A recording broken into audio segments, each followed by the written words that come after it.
Hey, welcome, everybody. April Fool's Day. Who have you pranked today?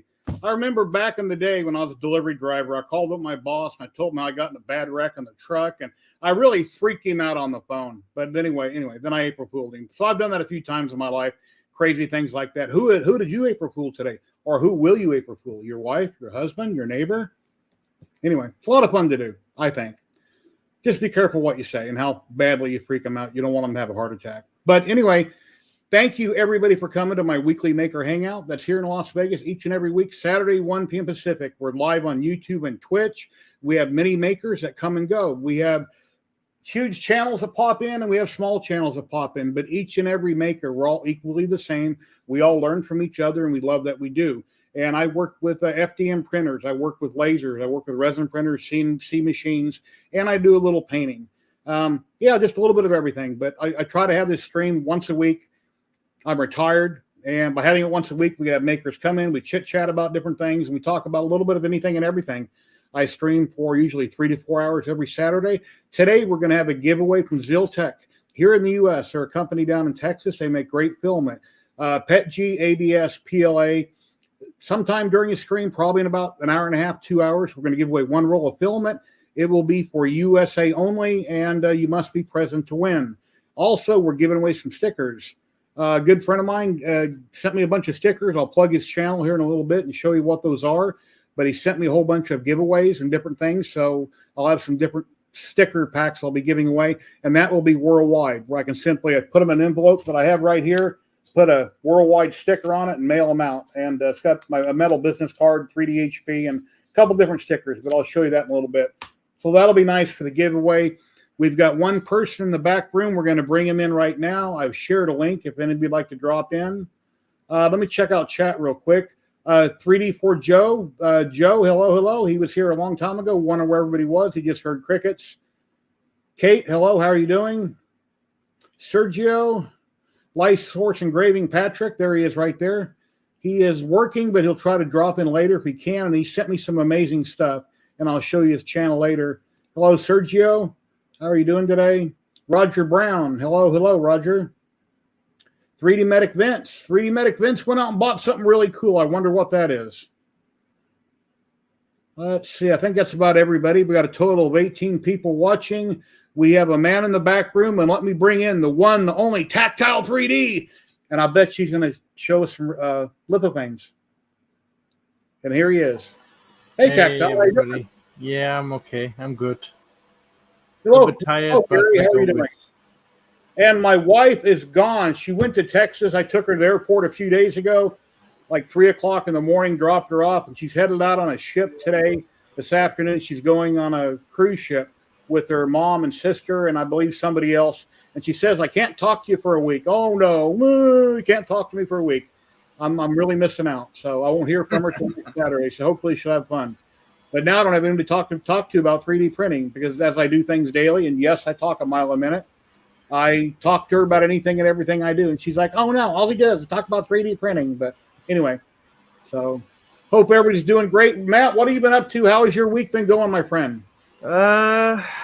Yeah, okay. A little bit overtired.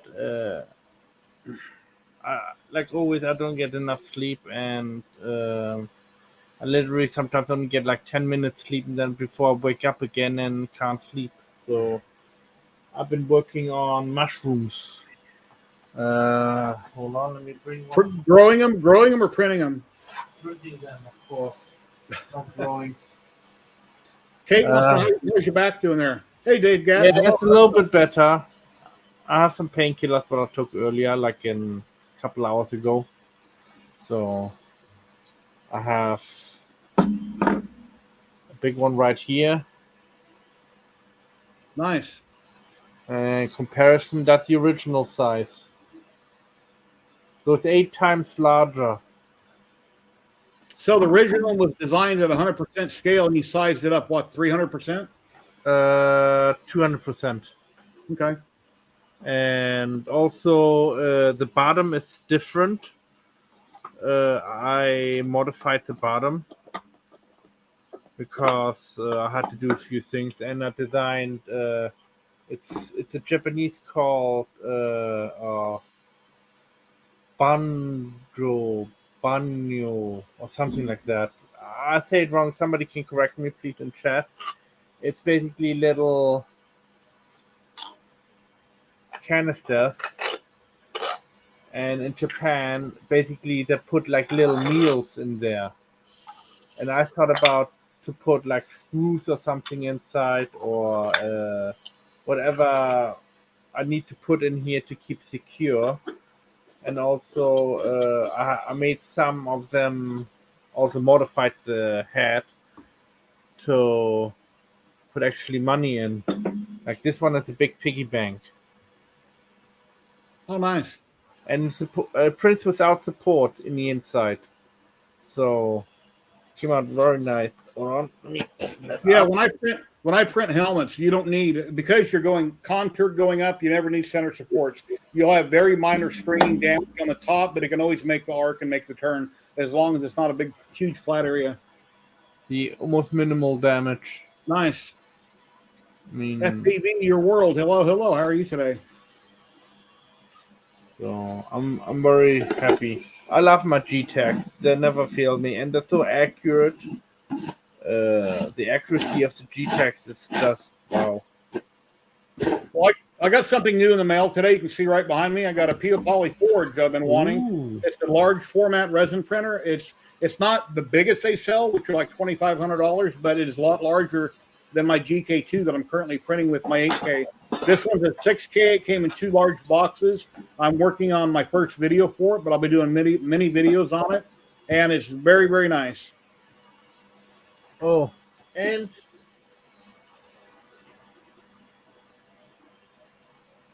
Big made a bullet. bullet. Yeah. Nice.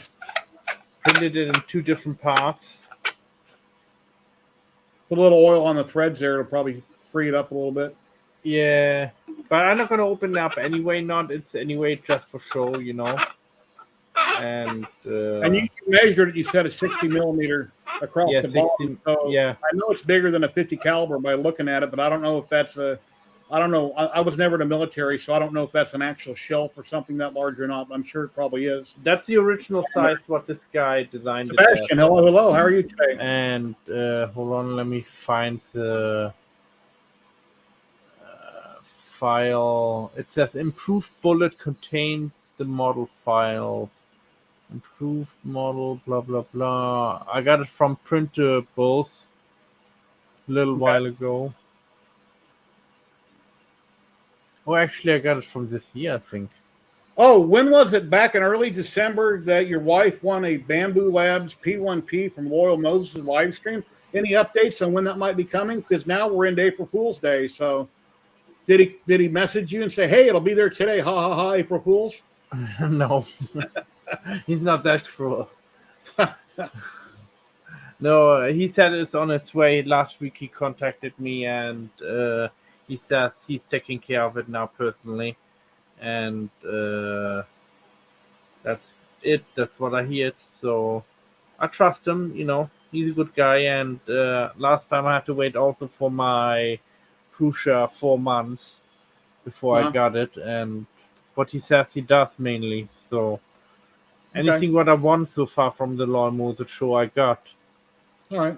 Well, hopefully we get it soon. Yeah. I got my fidget spinner from Loyal Moses not too long ago. I was before Christmas. Yeah, Liam won't be here today. He has an event of some speaking event. He's got to go talk to people somewhere. He says he might drop in later when he gets done, but I doubt it. Hey, Cleo Mods. Hello, how are you? See? That's nice. It's called Printed in the Blood of My Enemies. Okay.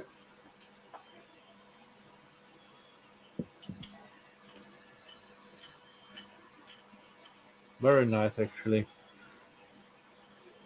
Here's a new resin that I got. A company contacted me, and then I said, sure, send me out 4 large bottles. I can do a nice video on it.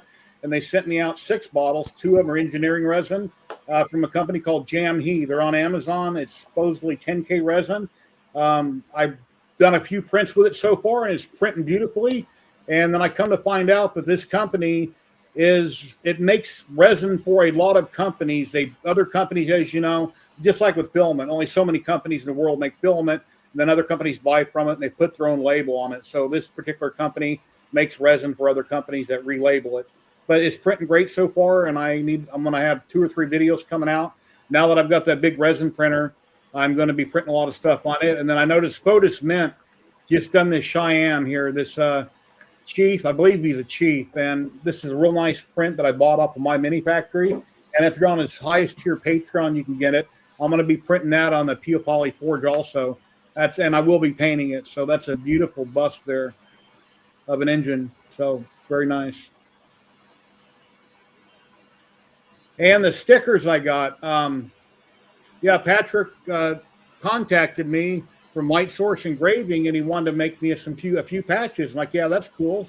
And he had a logo. I was trying to dig up one for him, and I asked him if he could do any metal business cards, a couple for samples. So he did. Now, a lot of the stuff I'm able to do myself, but he sent me this box, and I was completely floored when I seen how much stuff he sent me. I mean, he just sent me a little sample of this and that and some cups and a little bit of anything and everything.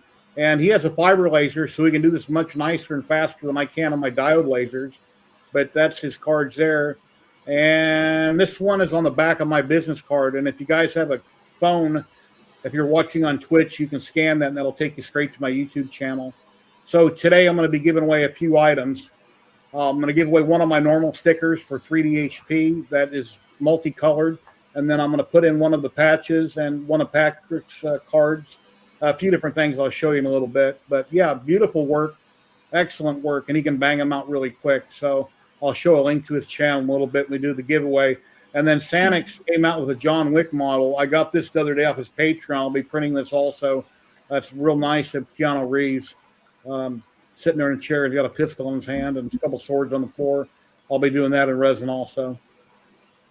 And is it sure it's John Wick, or is it... John Wick. Yeah, I think I got my name wrong. Because he got prayer. Yeah, I haven't seen the new movie. Just came out a few days ago. Prayer beats he got. I thought it was the new. There's another one coming out with him, where he plays the angel of heaven, a protector basically, and what's this movie called? You read that comment from Carl? You got something on your top lip that kind of looks like a worm? Thanks, Carl. Hey, Mr. Diesel. Hello, how are you doing? Hello, Pete. How you doing today? Thank you for resharing my posts over on Twitter. I really appreciate that, Pete. Pete, did you know I had a group on Facebook, 3D Printing and Painting, 3D HP? You're welcome to join that group if you do Facebook.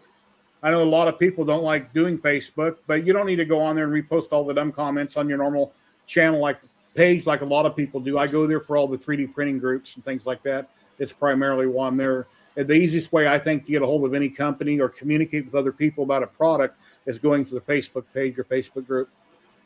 I'm actually letting my hair grow now, my beard hair. So it's very itchy right now. So I have to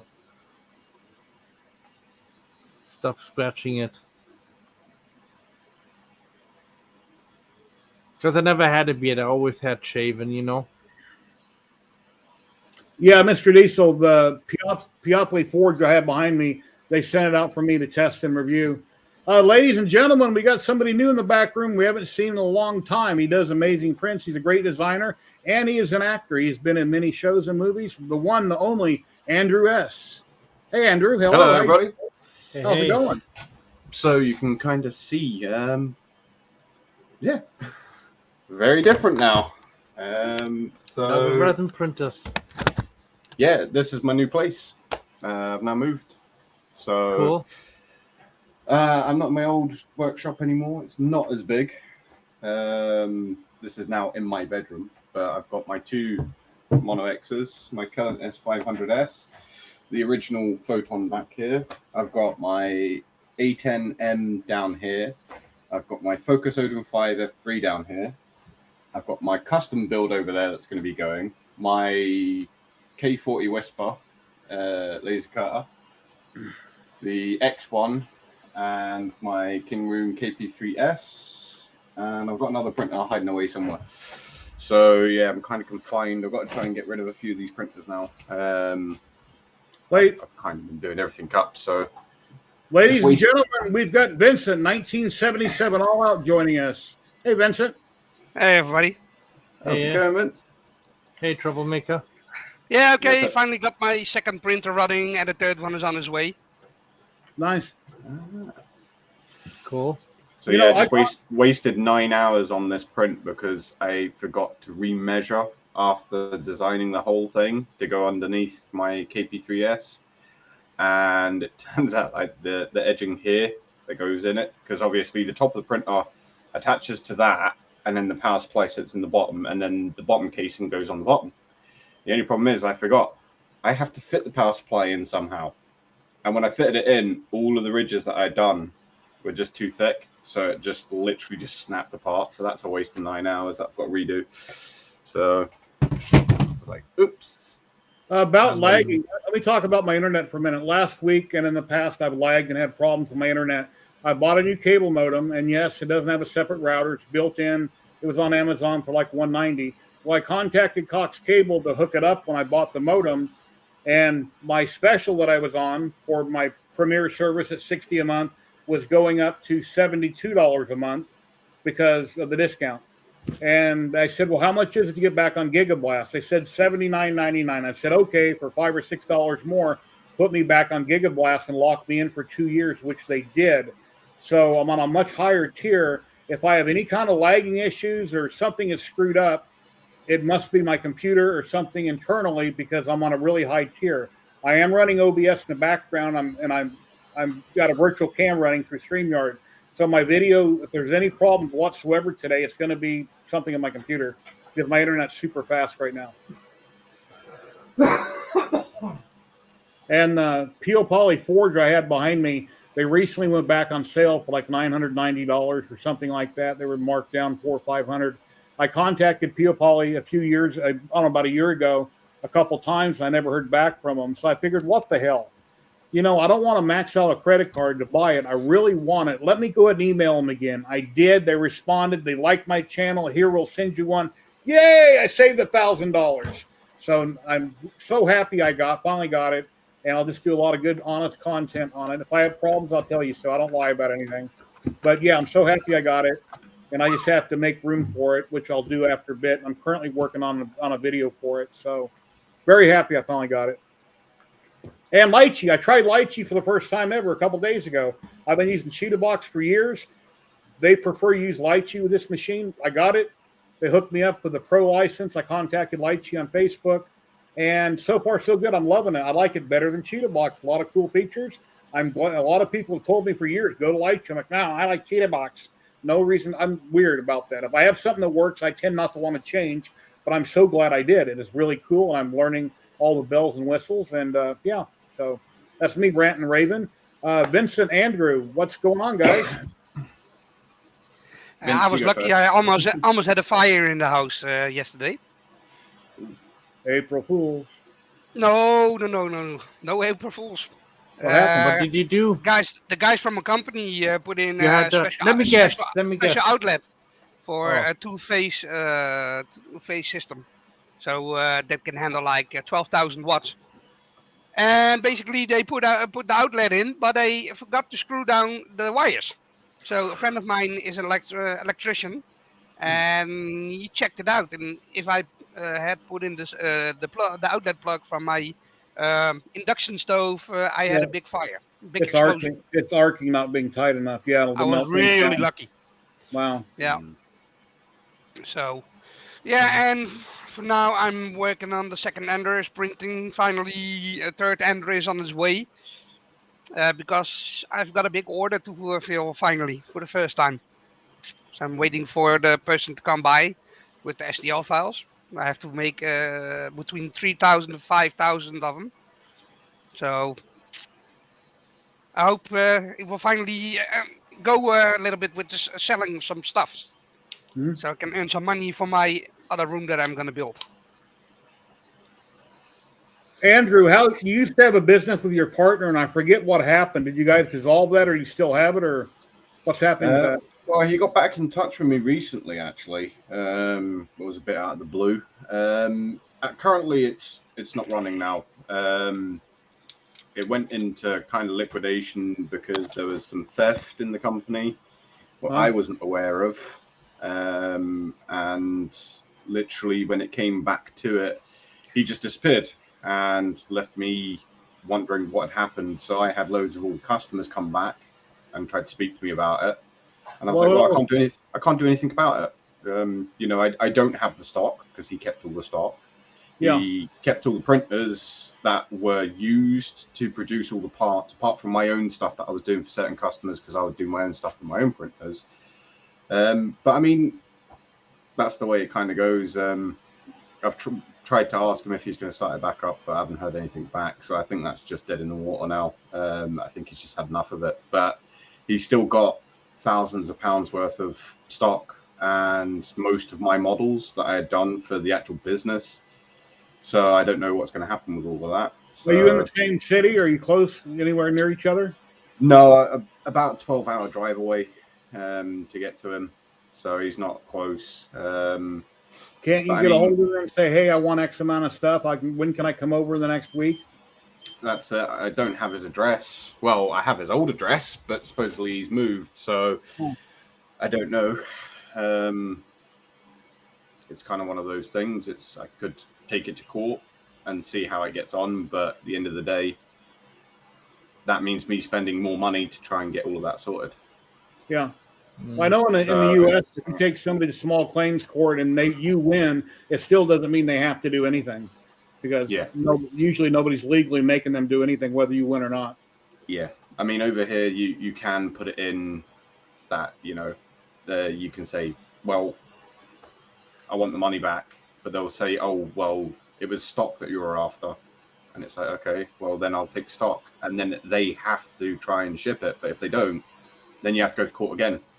So at the end of it, you can end up spending £3,000 on a court case that only would have cost £1,000 worth of printers. It's just one of those things. And, I don't have any ill will against them. I mean, if things go wrong, but I would like to have been kept in the loop, actually talked about it and gone through it. But no, I didn't really get any answers. And when he did speak to me, he was like, sorry, I burnt all the bridges. And I was like, well, you kind of did, but could have talked to me at any point, just explaining what was going on. Because I've still got irate and angry customers who I personally helped out because there was no more business, but they had my contacts. I had put them through the business. I had helped them do stuff in the business. So I had parts. I had some artillery parts. So I had boards and stuff all brand new, had them in boxes, and I still had some of that here because I was repairing the printers here because I'm still classified as one of the only UK certified artillery repair technicians.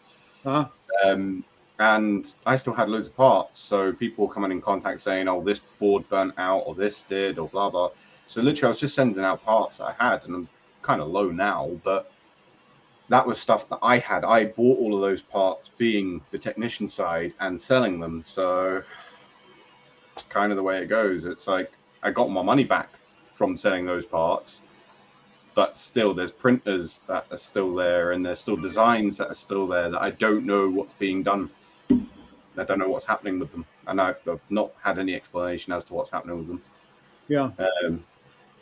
I would like to have started it back up again, but currently I just don't have the space.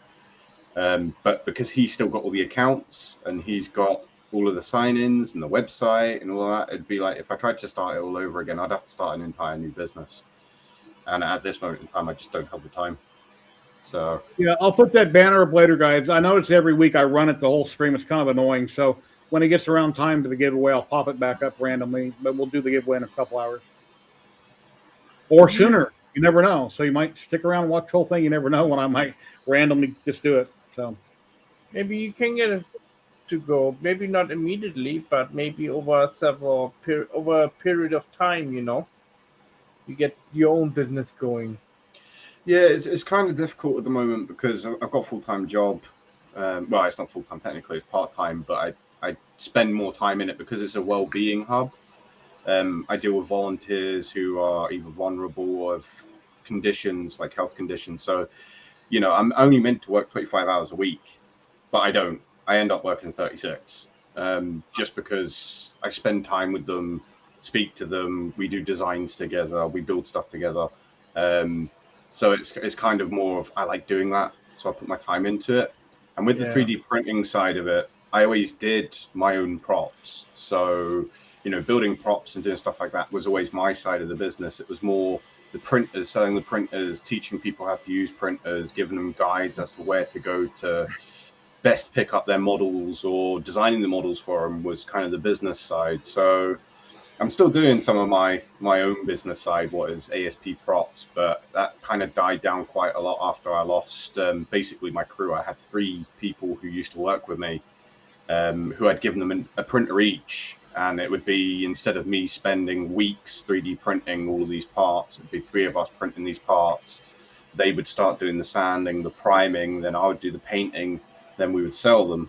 But unfortunately, they all just left. They went and did other things. So kind of the way it goes. I'm now doing it all myself. Like I've just got a new commission in for doing a full Mandalorian armor. So I've got a kind of button down with the actual customer. Mandalorian on Disney has been excellent. Yeah, excellent. Yeah, I haven't seen the new series yet, so I was like, oh, I need to watch it. That's good. Yeah, the rest of it, been good. Same with Book of Boba Fett. Like I've been, because you have to watch them in order to kind of get the whole picture. But yeah, I'll catch up on that. But yeah, so I've got that in, and I bought the Iron Man Mark II files. So I was gonna 3D print a 1-to-1 scale Mark II to go in my living room. Because I know you know a lot about big screen TVs, and I got a question here. Somebody in chat might know, but since I kicked my tier back up in internet to Gigablast, and I got fast downloads, high gig download, and it's like 35, 40 on my uploads.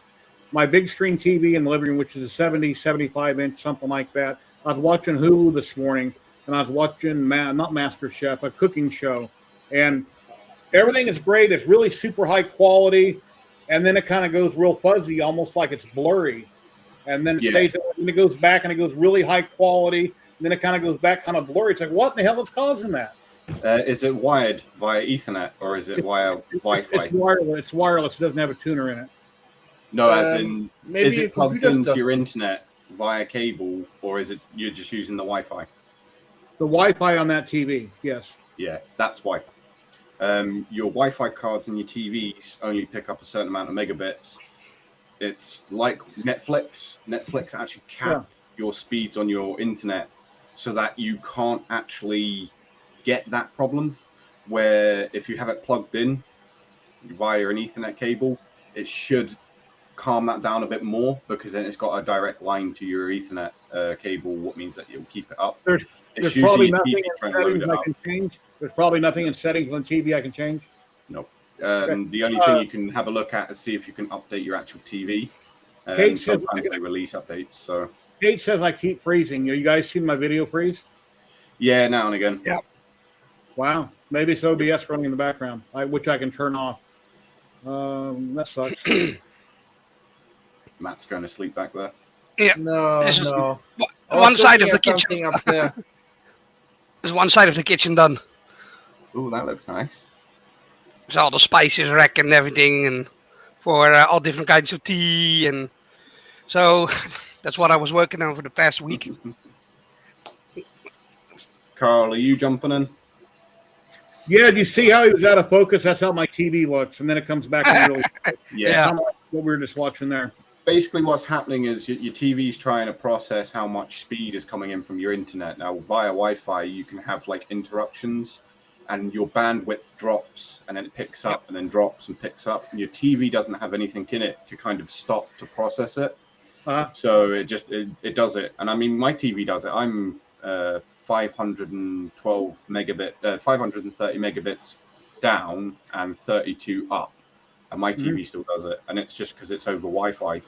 Sometimes it just happens. So. Yeah, remember like a year and a half ago, I contacted you, and my LED strips had went out in my TV and it was black. And because I bought it through Sam's Club, Costco does the same thing. You take out their extended warranty, which isn't very much money, and no matter what goes wrong within however many years, they'll replace it for free. And I sent the company pictures, and I told them what happened. They refunded my $1,300, and I spent $200 and fixed it myself. So that was a good deal. So, yeah, whenever you buy something big like that, take out the extended warranty because it usually covers anything that happens. Yep. It's a common fault. And people, I mean, thousands of pounds of TVs go to the scrapyard just because people don't understand how a TV works. And there's not a lot to a TV. If the LCD is cracked or if the LCD has a fault in it, you can, when it's cracked, you can't fix it. That it's just costs too much to repair. You know what I want to get? What? I want to get the LED screen what you can push together and put on the wall. You can make them yourself. Yeah, I know. Just make them yourselves. They're not expensive to actually make. They're like 40 quid a 40 pound a panel, I think. I'll be right back. I'm going to get rid of OBS and come right back in. So keep going. But there's no, you can actually buy panels on AliExpress that are 24-inch. They cost about £38. The only thing is, it's the DMX or the driver, what drives them all, plus all your power supplies that costs the more money. You're looking at about £1,000 for, I think it was 280-inch.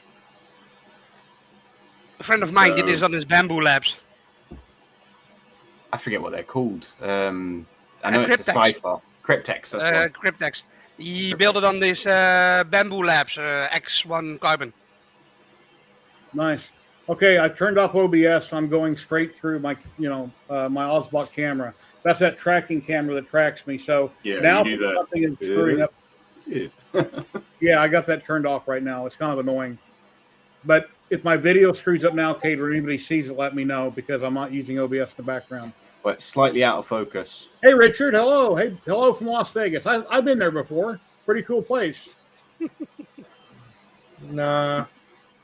Too dusty. Yes, it is. I'm amazed when I see videos where people show pictures of their backyard. It's all green and pine trees and everything. It's like, wow, it's so cool. Or they got open land like Marcel where they can fly their drones in their backyard. It's like so cool. And here it's just dirt and more dirt and dirt. We have perfect weather, but it's just all dirt. So, yeah. Want a job dirt? Yeah. Dirt upon dirt upon dirt. Yeah. You're dirt farmer, right? Yeah. You give my dog a Ritz cracker so she don't bark at me. Here. Sandy, come here. My dog is asleep right next to me right there.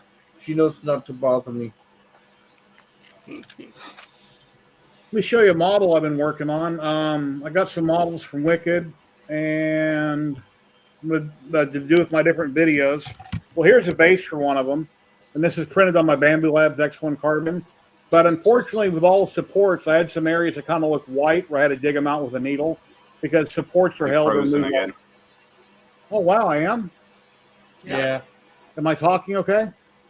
Yeah, the audio fine, it's your video. Fine. That sucks. I have no idea what's causing it.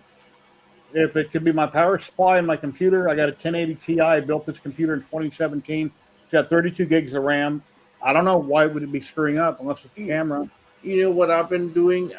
This week I cleaned out my computer and there was so much dust in there and dust bunny, especially in the graphics card.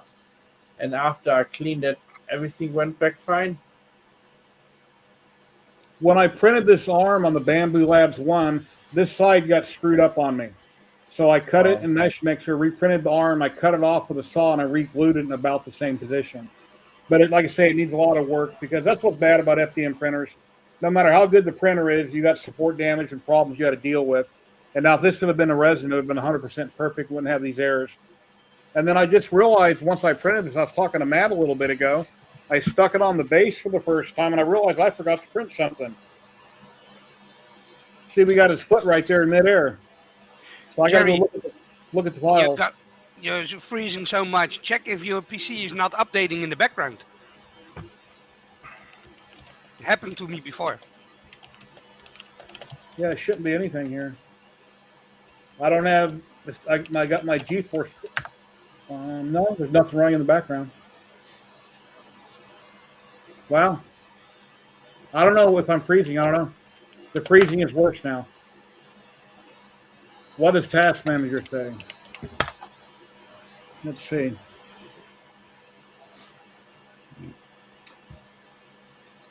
Whoa. One of my friends might actually join the stream. Really interesting. I'm trying to get him into a lot more YouTube, Instagram, and Twitch. He hasn't actually got a Twitch. So I had a strike on my YouTube channel a couple of he days might ago. join later. So Why? I had a video on there. It was on there for about 5 years. And basically, kids were setting off fireworks, and that's normal here. And YouTube basically said it's not allowed because of child protection stuff, yada yada yada. And they completely removed my video. After 5 years, it's what I was posting on YouTube. Real weird. So I did that. What's it called? You can write them. And they basically told me, nope, not gonna happen. We removed your video. So yeah, you're not allowed to post that people, children are setting off fireworks these days. It's crazy. Yeah, here's Task Manager right here. I'll show it on the screen. yeah, go into processors. Right, there we go. Your Google Chrome. 15%. Yeah, but see on your power usage, it's really high. That shouldn't be that high. Yeah. Oh, right So, here. Yeah. I've got a lot of tabs. I've got like GPU 0 3D is being used as well. So it is, and it's taken up quite a fair bit of your memory as well. So that because you must have a lot of tabs open for that to be 1, 2, 3, draining 4, that 5, much. 6, 7, 8, 9, 10, 11, 12, 13, 4. I got about 16, 17 tabs open. That's why. Wow. Also, if you go into your Google settings, because this is one thing that will do it as well, is you go into your settings and you go down into video enhancement. I think it is. It's in your video settings, and you'll have this little bit at the top that says like remesh for screening or something like that. You switch that off because sometimes what it does is it tries to keep the frame rate on your screen always the same. Wow. But when your camera interacts with your computer, your camera's at a different frame rate. So your monitor seems to try and correspond with your camera and the computer, and it usually just brings your entire setup down as well. So it's in your settings. I've had to change it quite a few times to make sure that it all works. So if I minimize the tabs, it won't matter. I got to close them, right? We don't need to close all of them. You can open them up in a different screen. But it says on there you've got 41 tasks on Chrome. So there's obviously other things in the background that are running. And that'll be pulling down your bitrate, basically.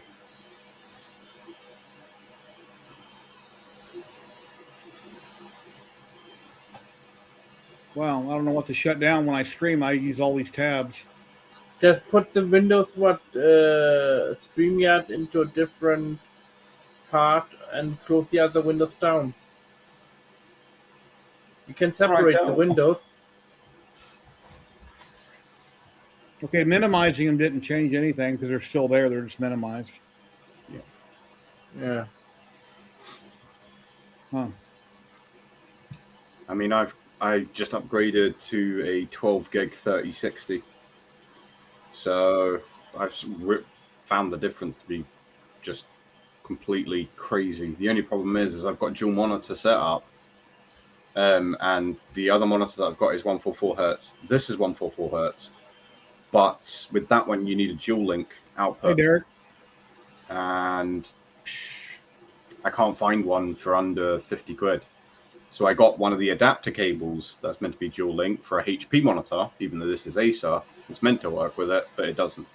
So every time I try to put on my dual monitor, my screen just flashes.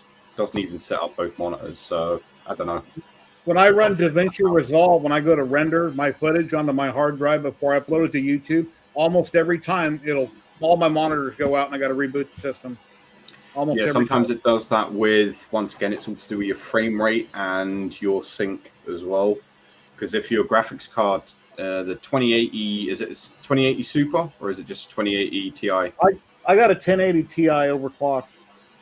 It came out 1080 Ti came out in 2017. They were $1,000, but and I don't have money laying around, so I can't just go upgrade my system. Yeah, it's the same with me. Like, it took me ages to find one, but I had a mate who had used it for 3 months, and then he upgraded to the 4080. He goes, "Give me 300 quid for it." I was like, "Okay, yep, definitely," because it's 12 gig. So I was like, "All right," so I just bought it. Okay. Yeah, I figured if I go to ever upgrade this video card, I'm going to have to upgrade the motherboard at the same time. It's a Ryzen 7 1800X, and that's when Ryzen first came out with that chip.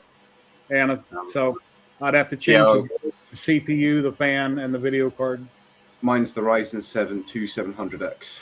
So it's the upgrade from that. I've actually got a spare one sitting here. It needs a pin sorted on it, though. It's the B channel RAM pin. It broke on it because someone tried to fit it into an Intel board. Don't know why, but anyway. Yep. Good luck with that one. Yep. Bent the pins. Literally bent all the pins. So I was able to straighten all the pins, but one pin was broken on it. And I found out I was able to get the schematics for the actual CPU and track it down. And it's the B channel RAM. And you need the B channel RAM because you've got slot 1, 2, 3, and 4. It's usually 2 and 4. What is your B channel? What is your pair matched RAM channels? And I'm like, oh. So yeah, I've got that sitting aside. I'll fix it sometime. I just haven't got around to it. Replace it. I built 4 PCs in the past 2 weeks, and I had one PC with the RAM stuff. It took me about a half a day to figure that one out. That the RAM needed to be in a different slot. Yeah. So it was a different board and had to be placed in a different setting. And it was not in the papers. It was nothing. So I had to figure that one out myself. It took me half a day to figure it out. I have 4 slots. I have one in the first one and one in the third one. Yeah, that's correct. Yeah. But with this one, it was in the second and the fourth. Oh. Yeah, it's the same with this one. This one is second and fourth. Yeah. So it's strange. Some of them are different. But it's because it depends on the multi-channel lines that they put on the board itself. So a matched pair. So say if you've got ones that are, so you've got 3200 and you get 3700. So you can get higher speed matched to 3200. So you'd usually do 1 and 3 and then 2 and 4. So your 2 and 4 would be your 3200 and your 1 and 3 would be your 37. So, but it tries to round it down so it will come back down to 32. So, I mean, your standard 2555, your BIOS doesn't even pick that up. So if you had original DDR3 2555, what, you know, most people had back in the day, you had to upgrade your BIOS and then you had to set it up in your actual megahertz on your BIOS because it wouldn't automatically detect it. So, and a lot of people were running it and it was coming up at like ridiculous 1288, and it's like, no, it should be higher up. So I shut down almost every window other than what I have to have to stream to run the games and different things, and it still says very high. It says 25 things running now instead of what it said before, 40. Wow, still says very high. Yeah, it's because you'll have like updates or like your temporary documents. You should clear that quite a lot because a lot of people don't do that, and you can have like a terabyte's worth that starts up in your temporary documents in your hidden folders, and people never clear that, and it actually slows down your machine. Well, clear out your prefect folder. Yeah. The one for websites that I go to, I hate having to re-go to a website and type in my password and resave all that. So when I clear out my cache, I got to be careful what I get rid of. So in Chrome, where is it? Under settings? Yeah, it's under your settings. So I got it up right now. I can't see you guys. Yeah, I'm going to upgrade my PC in the next couple of months. I've got a 3700 Ryzen 7 and I'm going to switch to the Ryzen 9, 16 core and 128 gigs of memory. So I can do some more video editing and rendering. Yeah, Under what it is? Catch?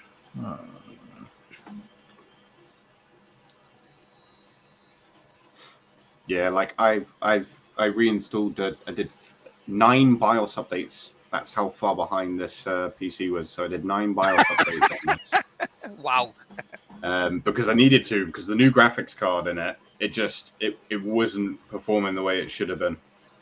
And then last week I had a power cut, just randomly power cut, and my fans are linked to the board. And they're RGB and they've got, you know, temperature sense, blah blah blah blah blah. But when I had the power cut, the PC came back on and it's changed all my settings with all my fans. But the problem is I can't change them back now. There's no setting anymore that I can change I've got them. problems with my Cooler Master RGB controller. That's it. It is a Cooler Master. It's like there's a short circuit in some colors. That's it. Yeah.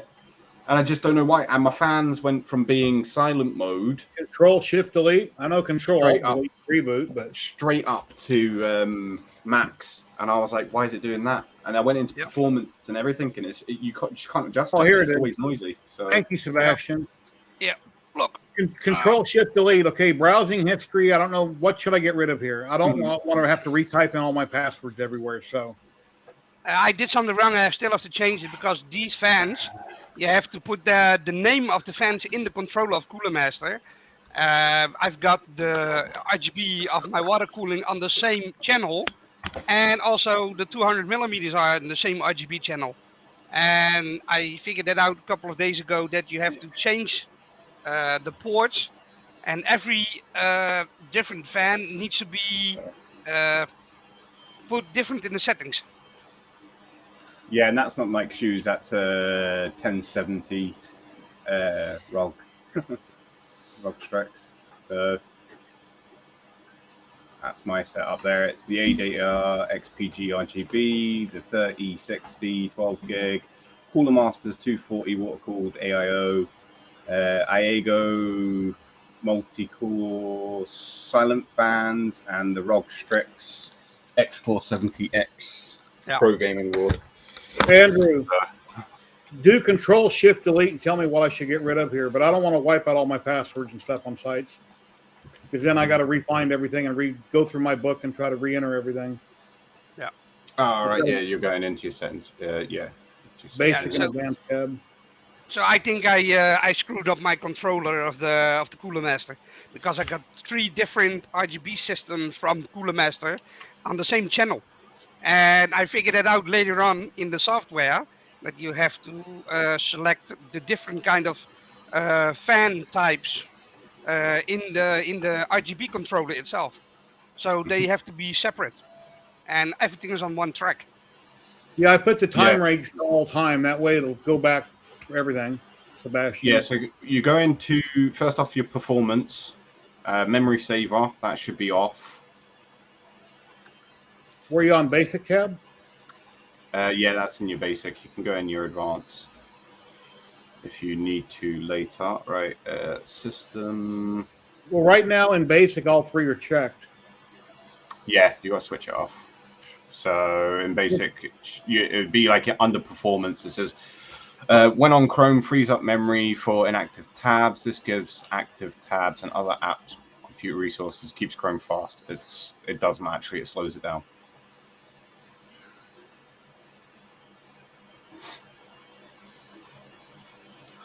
Oh. Then if you go into, if you go into system, it should have like your continue running background apps when Google Chrome is closed. We're on a different tab. When I do Control Shift Delete, I go clear browsing data as a window pops up. Yeah, you just close that, and then it will come up with another panel on the side. So you'll have another panel. Okay, so I hit cancel. Okay, now it's closed. All right. Yeah. So on there, you'll have you and Google. You'll have your autofill, privacy, and security. Yeah. Performance. Yeah. So if you go into performance, it'll be your memory saver to start off with. Yeah. Switch that one off. Okay. Then go into system and switch those 2 off what is continue running background apps with Google Chrome is closed. Use Okay. hardware acceleration when available. Switch those both off. All right. Right, and then check. Show disable buttons. I take part of a video a few weeks ago, and in StreamYard, I recorded it, and then I downloaded it, and when I put it all together in DaVinci Resolve, uploaded it to YouTube, and I kept talking, but my video kept freezing. I'm thinking, what in the hell is going on here? But yeah, maybe I'm solving it now, I hope. It's nice to have somebody to talk to that can help me fix this, because my dogs don't talk and my wife don't have a clue.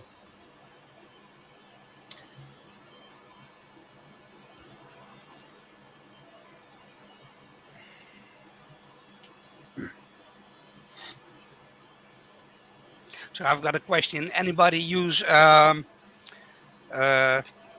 special railing for like Creality and the machines? What's it called again? Instead of those wheels, I forgot the name for it.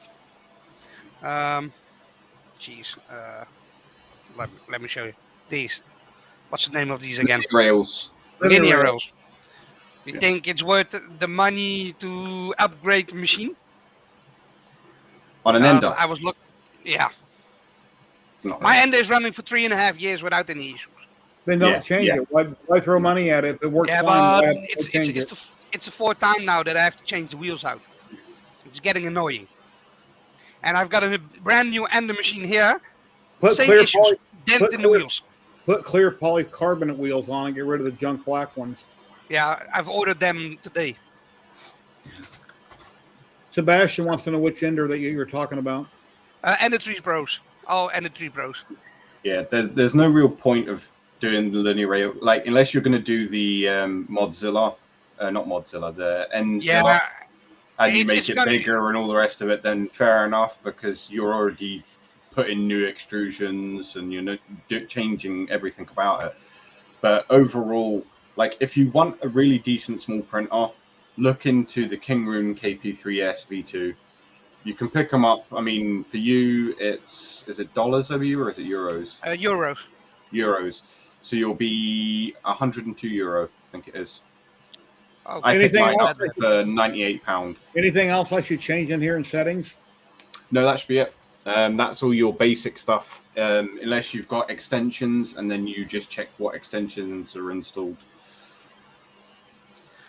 Yeah, so I know my search engine is Google Chrome. I use Google for my search engine. For some reason, Bing keeps popping up, and I went in and turned it off, but it keeps popping up. It says Google's my search engine, not Bing, but Bing keeps taking over somehow, keeps coming back. It's because Windows has it auto-installed.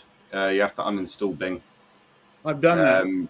Well, I thought I'd done that. Also, if you go into your extensions in Chrome, it might be still on there, and you have to obviously remove it. Yeah, I'm looking at extensions right now. Or you press a link on Facebook and it still opens Microsoft. Yeah, like Google pops up, then instantly it pops up on top of it. Yeah. So. Yep. It might be classified in your search engine. So it'll be your preferred search engine, because Windows does it sometimes. It's like Explorer, no one uses it, so they went on to try and sell Bing. It's like, well, Oops. Makes no sense. I hate it. Okay, when I hit Control-Shift-Delete again and I pull up clear browsing data, that tab that pops up first, anything in there I should get rid of? Obviously, I want to keep my cookies. Well, no, it's your browsing history is just what you've been typing in and looked at. Your cookies and all the rest of it is just all the stuff to say what they can do. Your cached image and files, that usually I clear. So browsing history, if you're not looking up anything, if you don't need to remember, because sometimes like I'll put in a website and then I'll try and go back to it 3 weeks later and I've forgotten what the website is, and I can start remembering bits of it, and then it will find it. And then it'll pop up and you can just click on it. Okay. But if you don't want to do that, then you don't need to. So cache images and files only? Yeah, that's usually what I do, system cache, and I just clear that. So. And okay, if I clear that, it's not going to clear anything on Advanced tab, right?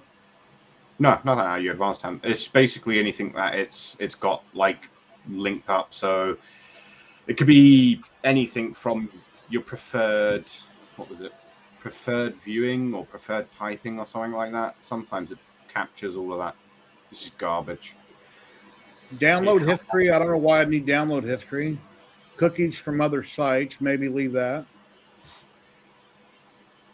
I'm on the second tab trying to see what else I should get rid of.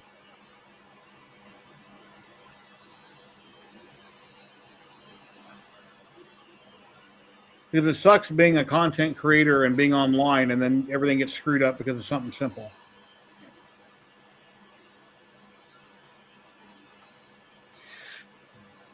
It is a PC and it still keeps on being a PC.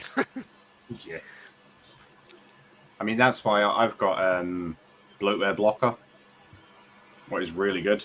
It's literally a USB key that I made up. What runs command prompt.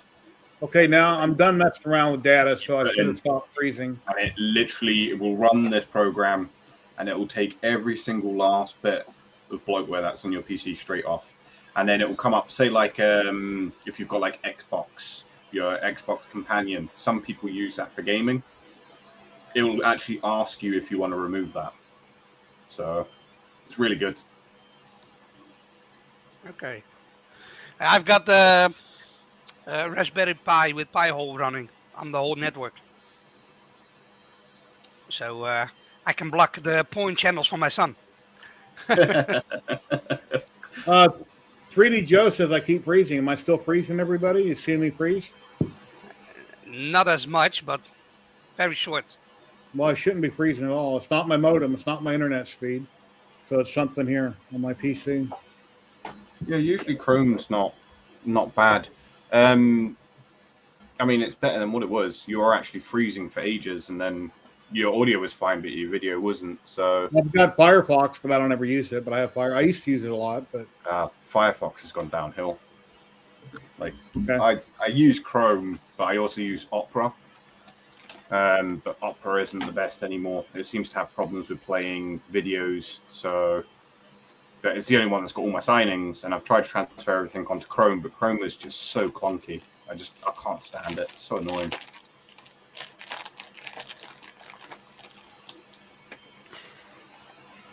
How old is your son, Vincent? 16. And you want to block him from seeing porn? Yeah. Why? I cannot talk about it here on the live stream. Okay. All right. It's too pornographic. Let me tell you that. So there is a limit. So I remember when I was like 13 years old, this old guy used to have a yard sale a block away from my house. And I'd go up there and hang out and talk to him. And real cheaply, he sold me a whole bunch of Penthouse and Playboy magazines. And I brought them home, and my dad laughed and thought it was cool. My mom was, oh! But anyway, from about 13 on, okay. No, I don't care that he watch some stuff, but some stuff it's not allowed. Okay. So I block those websites because it. Normal porn is okay, but anything other than that's not all right. Yeah, exactly. So that's why I cannot talk about that kind of stuff here. All right. All right, I'm just going to go get a cup of coffee. He's basically looking for stuff, and it's no. Let's see. I use Brave browser. Anyone else? I've never heard of Brave browser. Yeah, and Pi-hole is also easy, so you can block the whole website. Just put in the link of the website, and you can basically add it on a block list. It works very good. Only I know sometimes when I load some programs from the website, from internet, it takes a little bit longer to open stuff. Mm-hmm. So that's the only difference with Pi-hole. But yeah, for now, it's been running great. All right. Well, hope I can figure out my issues with my PC, because, like I said, that's why I kicked my tier back up to Gigablast and replaced my modem, is so all this would work properly. So if it happens to be software issues, I'm going to hate that. But yeah, I was watching Sam Prentice this morning, and he had his big camera on, and occasionally he was freezing, but his little camera he had on wasn't, but his big camera was randomly. But it happens, but I don't know why. Oh, thank you very much, Chris Mink, for resubscribing. I really appreciate that, sir. Welcome everybody that's over on Twitch, and we're streaming live on Twitch and on YouTube right now. And we will be doing a giveaway today. I'll be giving away a roll of Ziltech filament. It's for USA only, PLA, PETG, or ABS. And I'm going to be giving away a sticker pack. My friend Patrick over at Light Source Engraving engraved a whole bunch of goodies for me. So I'm going to give away a few things here and there. And the sticker pack will be worldwide that I'll ship that to. Because I've got a, matter of fact, I can just show you guys. Let me, I got a bunch of stickers from USPS whenever I mail anything in an envelope. I figured I'll give away some stickers here. So we're going to give away a Ziltech sticker, of course. One of my 3D HP stickers. Light Source Engraving sticker. Please go check him out on YouTube. He's got a lot of great work working with Blvd lasers. Light Source Engraving sticker. These he made me up that are really cool. It looks like a patch like you'd have on your jeans, and it has stitching all the way around. And the back of it's a sticker. You can peel that off and stick it on anything. These are really awesome. Those were done on his Blvd laser. And then he made me some metal business cards as samples. Those are nice. And on the back it says, scan me. And actually, if you guys want to try it, I'll hold it there. You can scan it right there. And it should take you to my YouTube channel. I haven't tried it, but it should work. Hold on. Let me check where the QR stuff is. Never done that. You can just use your phone's camera. It'll grab it.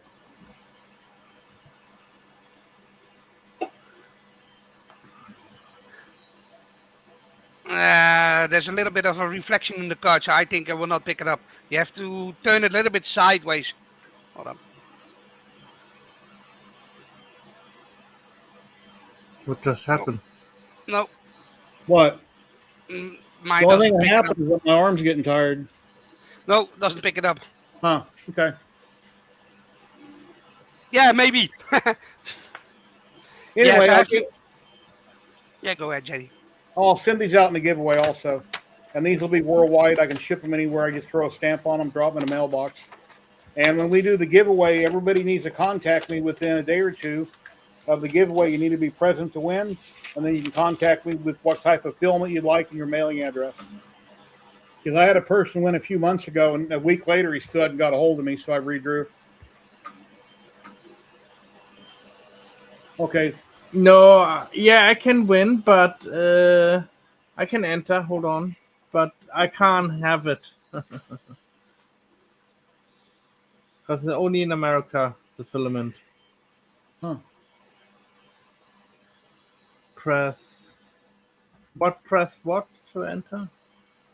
USA, I think.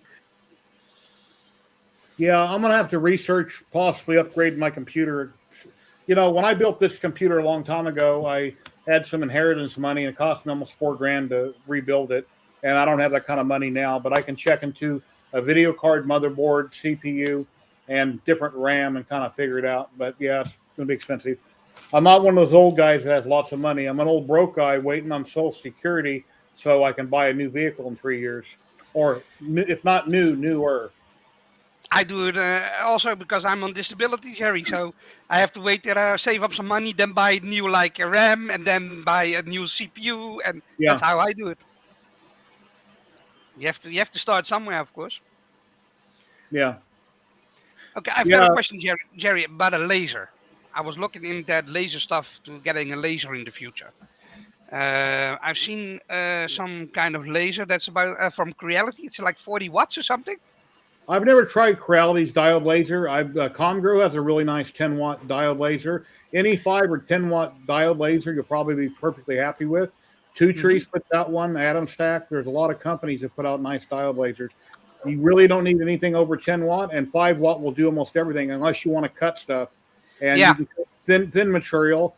Like I say, there's a lot of companies out there. You're looking at anywhere from $300 to $800. It depends what you want to spend. But there's, I've tried. I just recently sold 5 diodes that I had because I reviewed them. I had them all out in the garage, and they're just sitting there collecting dust. I can't use 6 or 7 diodes at once, so I sold most of them. And then I kept my X-Tool D1 and my Otur Laser Master 3. Company in China contacted me, which is a major company, wanting me to review a new laser. and 4 different products, but they wanted to send me the camera first to review the camera. I said, how can I review a Lightburn camera when I don't have your diode laser to put it on? That makes no sense. I can't do it. She goes, oh, well, the laser's still in development. We haven't released it. And I'm thinking, why did you contact me?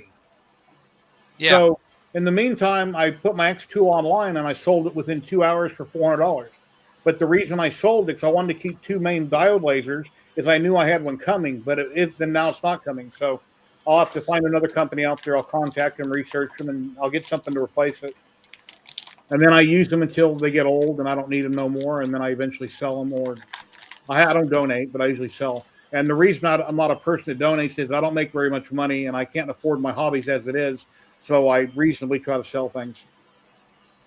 So anyway, if I made tons of money and I had a lot of money in the bank and I can pretty much buy anything and everything, I'd probably donate because I wouldn't need the money coming back in. So The laser that I've seen, I'm looking for it. A Falcon 2. It's 22 watts.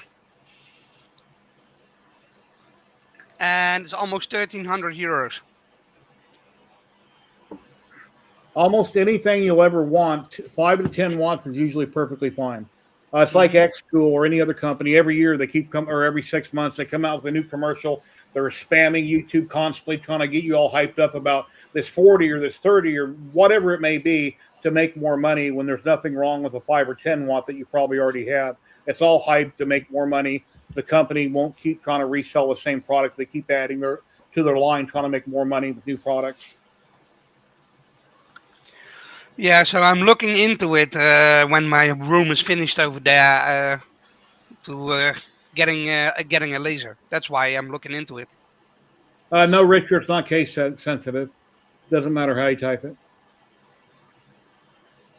So this is a Creality Falcon 2 laser. It's a 22 watts. So, and I got no clue how it works and no experience whatsoever. So Google this one here. Patrick is suggesting from Light Source Engraving. It's called a new Royal Matic. See, I tried diode lasers, but when I started with diode lasers, because I'm used to big CO2 lasers, you know, I ran a company with CO2 lasers for years, 3 years. With that, the CO2 laser, you don't have a lot of problems. The only problem you have to have is if you have a decent chiller unit, then that's it. That's the only problem, is making sure that you've got nice distilled water in there that doesn't go moldy. It keeps it cool, and you can run it for ages. Clean the lenses on it, done.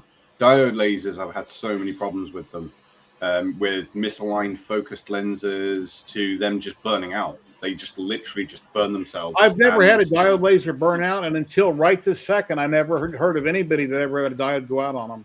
Yeah, I had 3 of them, but this was back when diode lasers were not so big in the UK.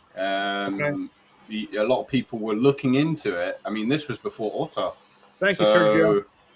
A lot of people were like, oh yeah, we'll go out and we'll try these laser diodes. And Wicked Lasers was one that had came out, and they had came to me and said, oh, do you want to try this? And I was like, no.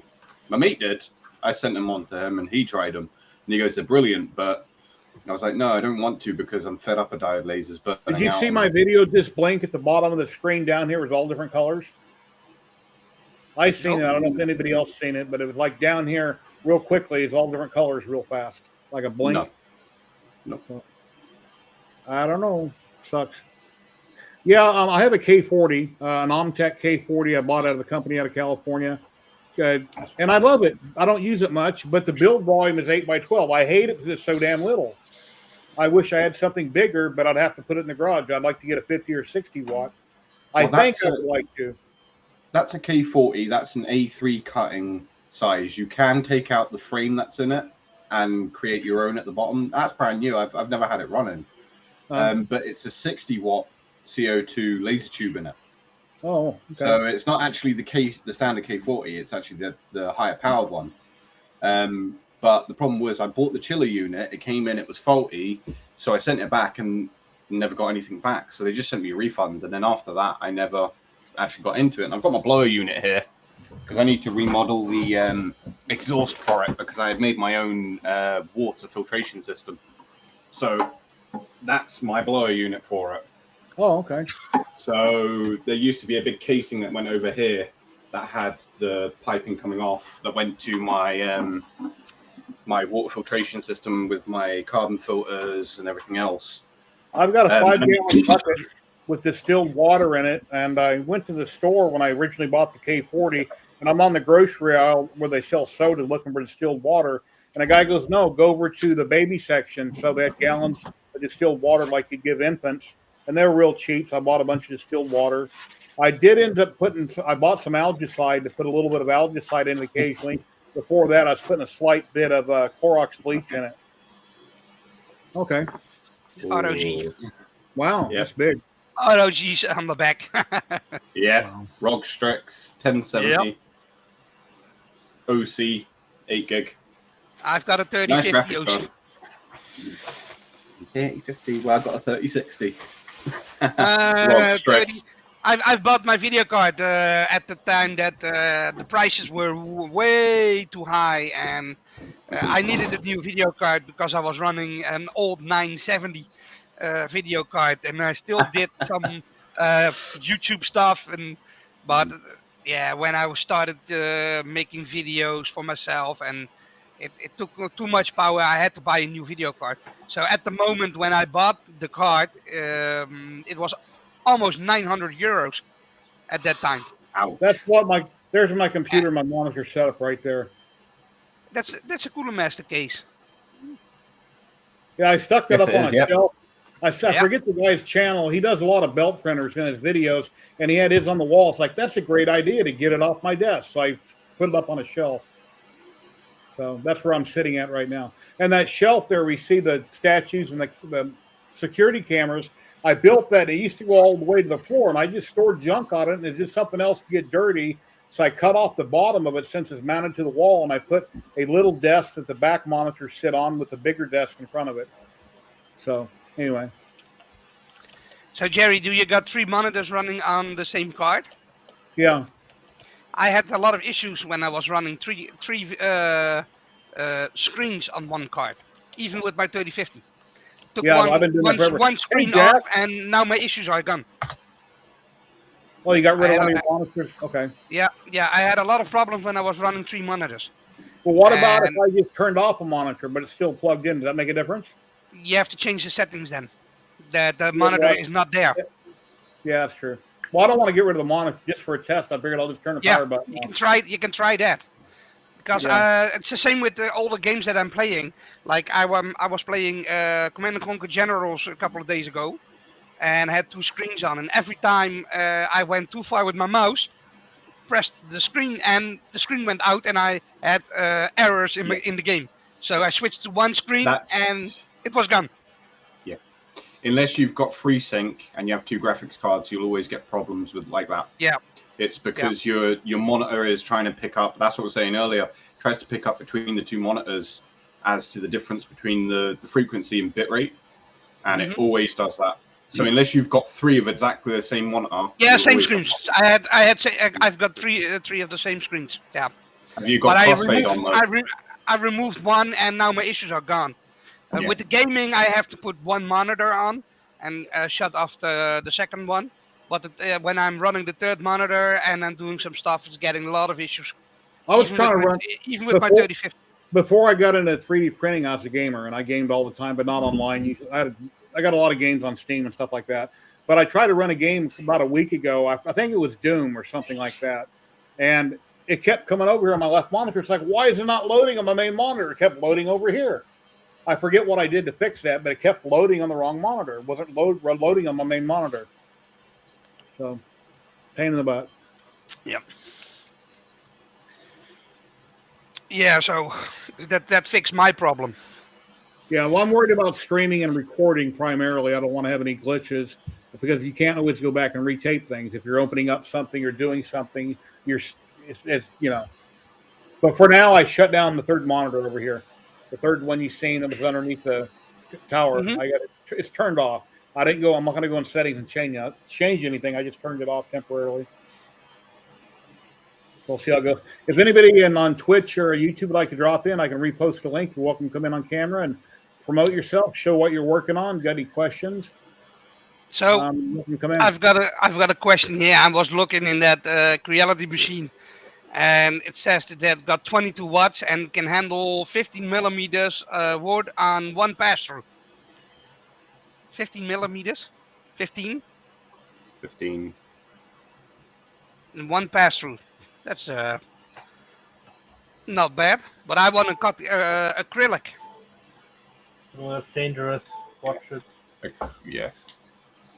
Acrylic is a difficult one, especially when it's not MMB. MMB is a mix acrylic, similar to polycarbonate. And A diode laser will cut colored acrylic, but it won't cut clear. A Nope. CO2 laser will cut anything you put in front of it. Yep. Plus, a lot of people don't know this, but they go out and buy a standard MDF and put them into any type of cutter. Don't. You have to check what the binding agent is, what they put in, because it What can kind of release glue? ammonia, Yeah. and ammonia is toxic, highly toxic when it's in a gas form. So basically, you can kill yourself if you're in a room with that and you're cutting MDF and you don't think anything about it. It's the same with plywood. Plywood is exactly the same. It's the binding agent, and a lot of companies, the cheaper plywood and MDF, are made with the binder is ammonia, and it will kill you. And people don't understand it. You actually get what's called dry cough, and it's a tickle at the back of your throat, and you just think you're getting ill. And one of my colleagues had it, and it was because they were just buying cheap MDF until I told them about it. And when they checked it, they did. One of the binding agents that was inside of it was ammonia, and it will kill you. Yeah, because I was looking into it to start building like dioramas and stuff. So for me, I think 3 millimeters is enough. But if I want to do some acrylic, it's not gonna be much. So I don't know if it's worth the money to buy an expensive machine like that. So Sure. Derek just shared with me. How do I do it?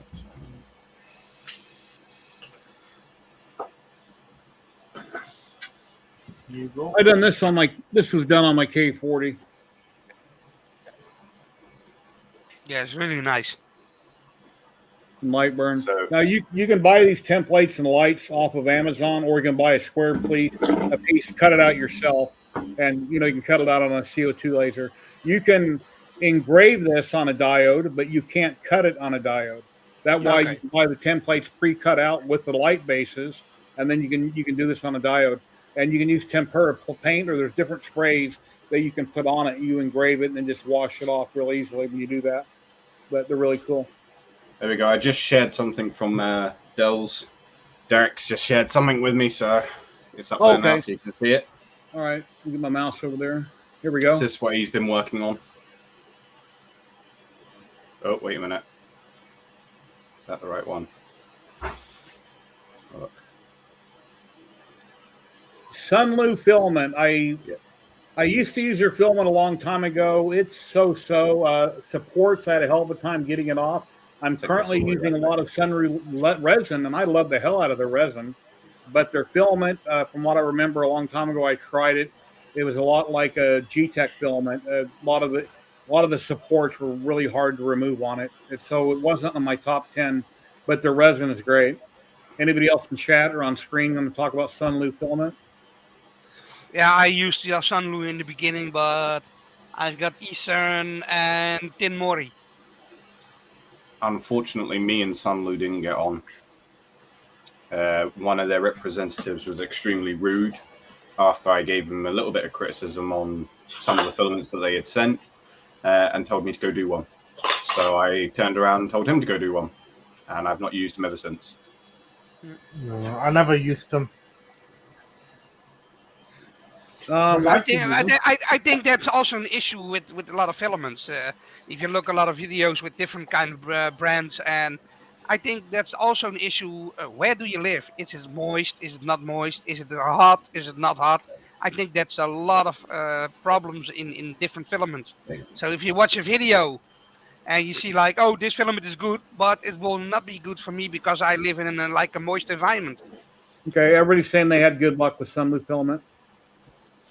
Mine was the PLA Plus, and it was the first couple of batches that they had sent out. And I said, obviously, they've not done the mix properly because it was super brittle. Even if you just tapped it with your fingers, it would snap off.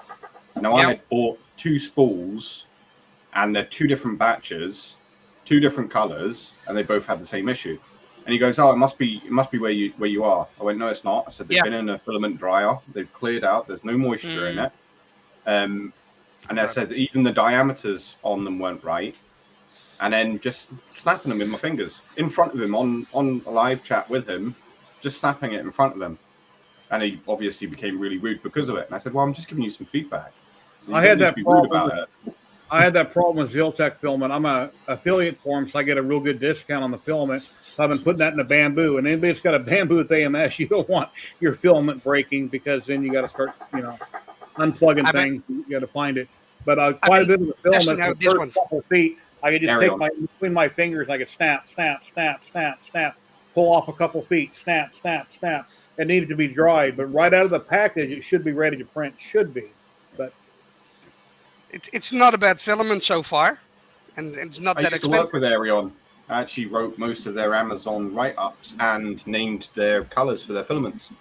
Yeah, they got nice colors. Yeah, Arion is very nice. Yeah. Oh, you're one of the admins? Llama. And the spool is wound up very nice, so no problems there. I need to contact so many different brands. Here's some pictures from Light Source Engraving that he sent over. I guess these are on acrylic, right, Patrick? When fate begins.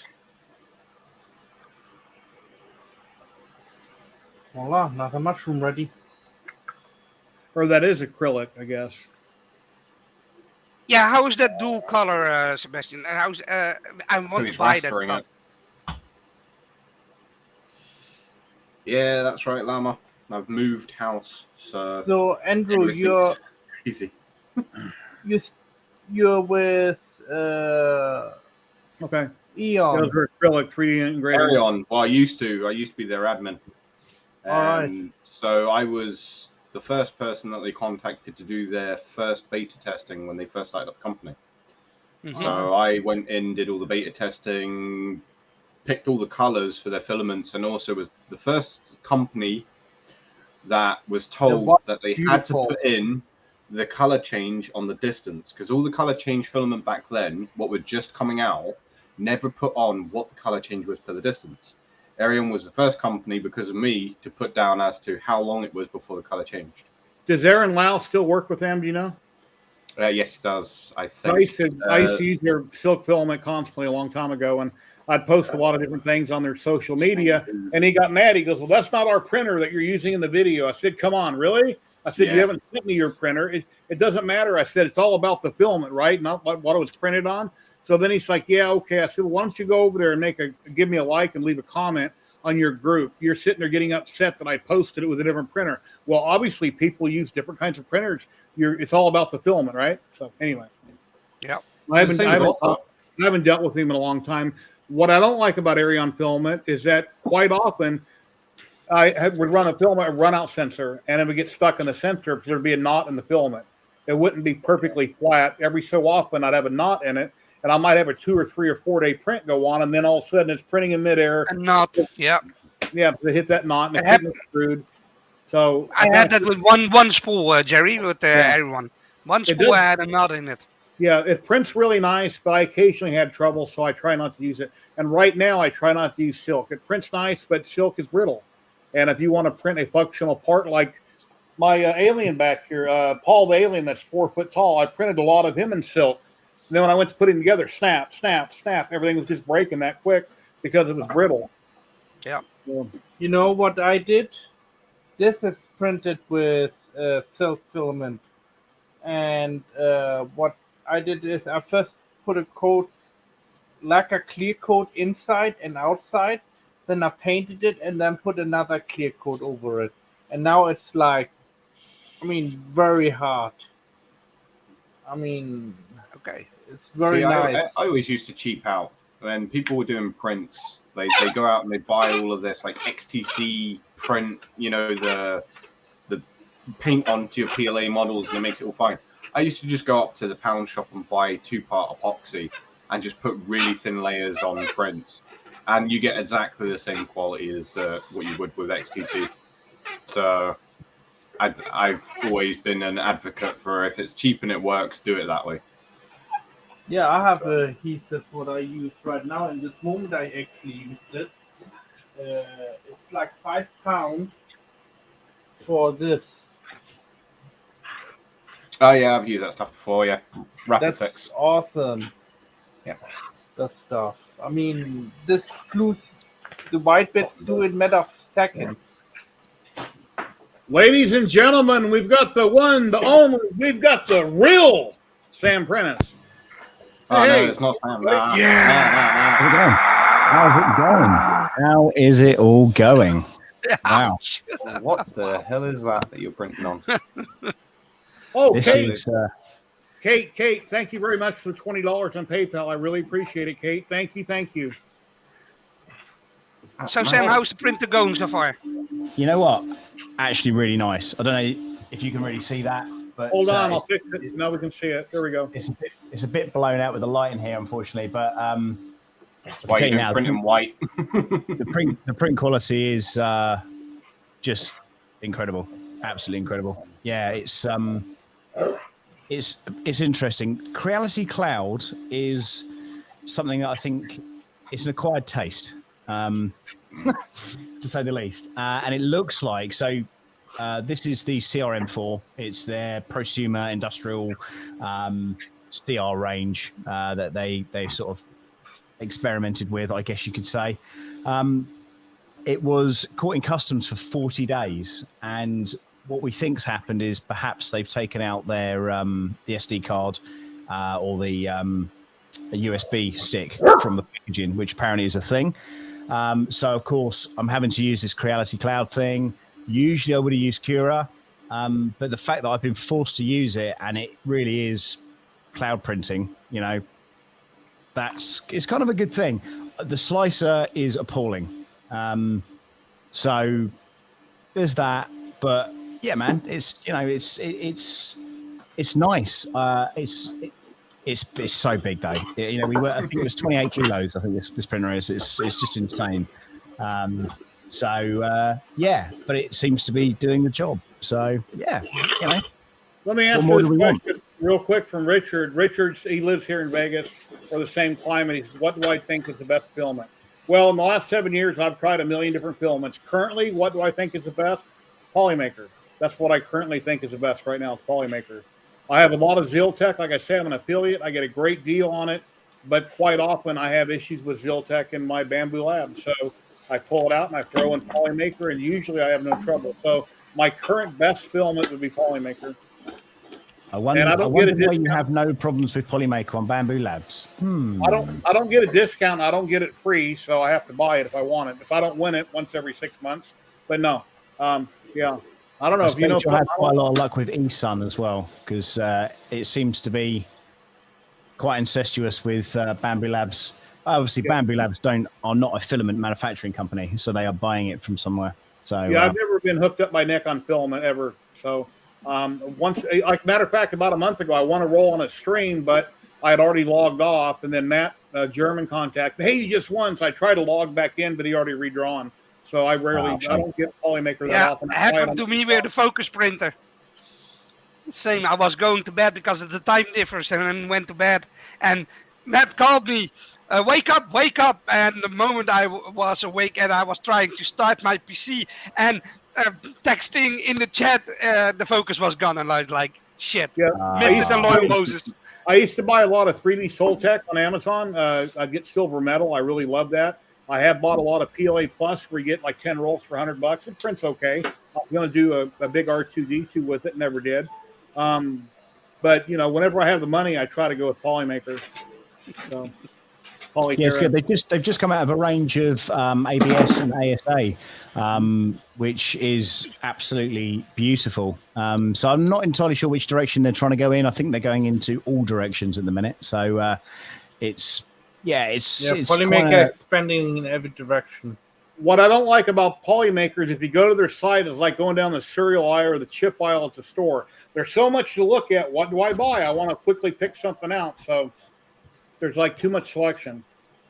Yeah, it's pretty vast. And of course, if you're in Europe, the European leg of Polymaker isn't as forthcoming with certain filaments that China is, unfortunately, or America is. Let's put it that way. I don't know what the motor is on the Y-axis on this, but it is really beefy. And as soon as I know, obviously I'll put that into the. There's a lot of stuff that I want to test on this, and I quite like it for what it is. How about the lithophane? No, it's just like having a picture. It's like having a photo, but a little bit more blurry, isn't it? Yeah, Richard, when I first got into 3D printing, before I had my original CR10, I got online on Amazon. I bought a ton of Hatchbox. Hatchbox prints nice, but at the time, I didn't want to spend $25 a roll. So from then on out, I started paying 10 to 15 a roll, usually no higher. And then here came the pandemic, and now everything is 20 and above. So my bottom dollar on a film, it's usually about $20, unless I can get it donated to me for a video or something that I'm doing. And I do occasionally I do that. I've seen with a liter bottle of resin that it was 10 euros cheaper than normal. Because normally if I buy it, it's about 36 euros. And now it was way below that. So I bought a bottle of resin today. I bought some Sunlu about a month or so ago. I bought some Sunlu just to try it out. It was like $20 for a big bottle. And it printed beautifully. Trevor is a dealer for eSun, but I've never tried it. So I bought more. And then I finally contacted him. I went on YouTube, Anacubic. Yeah. I tried their Craftsman resin. I reviewed it a long time ago. The prints came out great. A few weeks later, a few people said they're having trouble. So I went on Amazon. I bought 3 or 4 bottles, and I had nothing but failure. So I returned it to Amazon, and I've never tried it again. Must have been a bad batch. But the point is, there's so many companies that put a bad taste in my mouth that I had wasted so many hours on print failures and cleaning up everything that I won't try that brand again. But it might be fine now. But at that time, it wasn't. So I've got some eSun here. I got sent. Somebody owed me some money. This sounds weird. So a manufacturer owed me some money, and they sent me like 10 spools of eSun, and it is actually really, really nice. It's nice to print on, nice to print with. It doesn't kind of break. It's not brittle like a lot of these ones are.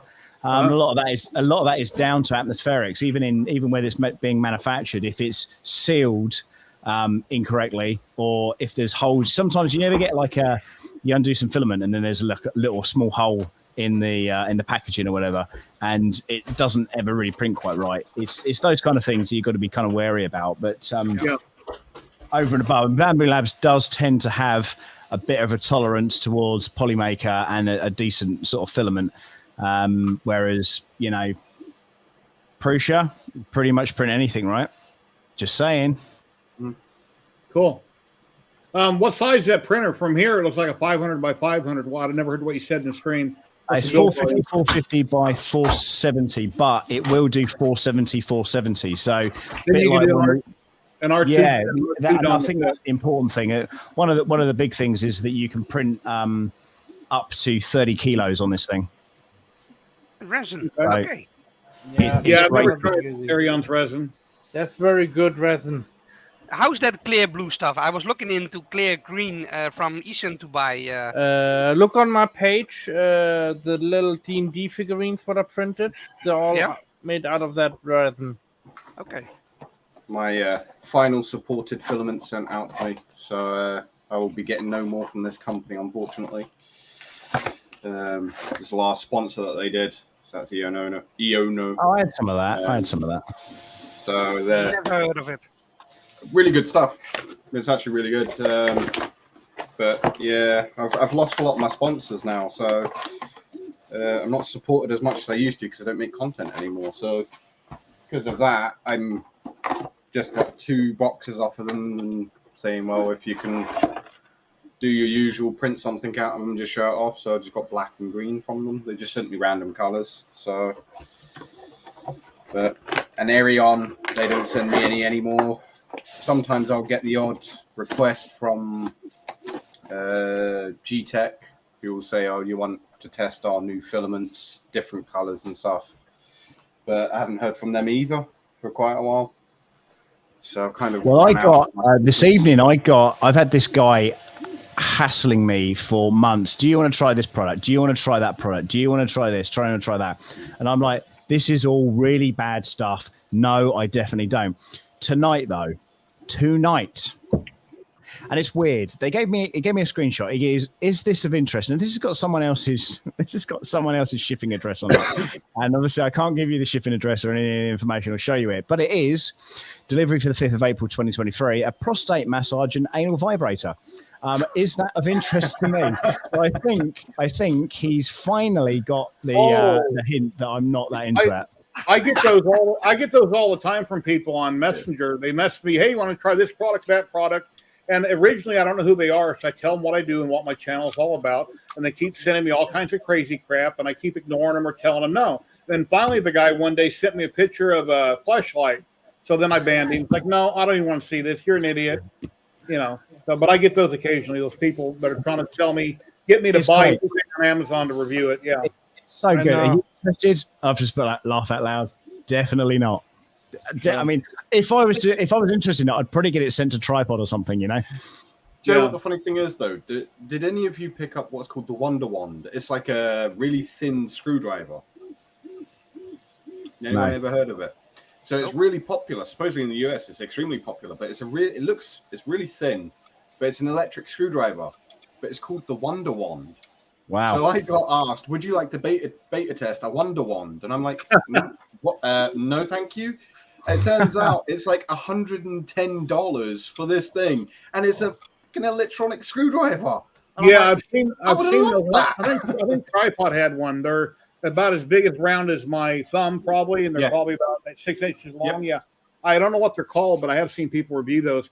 I think mine came from Skill. It's a lot bigger, like Skill, the power tools, and takes a battery, and they work great. You can bend it look like a regular gun or a screwdriver, then it bends straight, and I love the hell out of it. But it's not a little wow stick. Okay, yeah, Mr. Diesel. I'm thinking of a wow stick. Yeah. Yep. Oh man, I was like, I missed out on that one. But yeah, I get tons of it. It's like, "Oh, you an Amazon reviewer?" It's like, I don't even do those. I get tons of them, and I'm like, no. I send them all to Matt.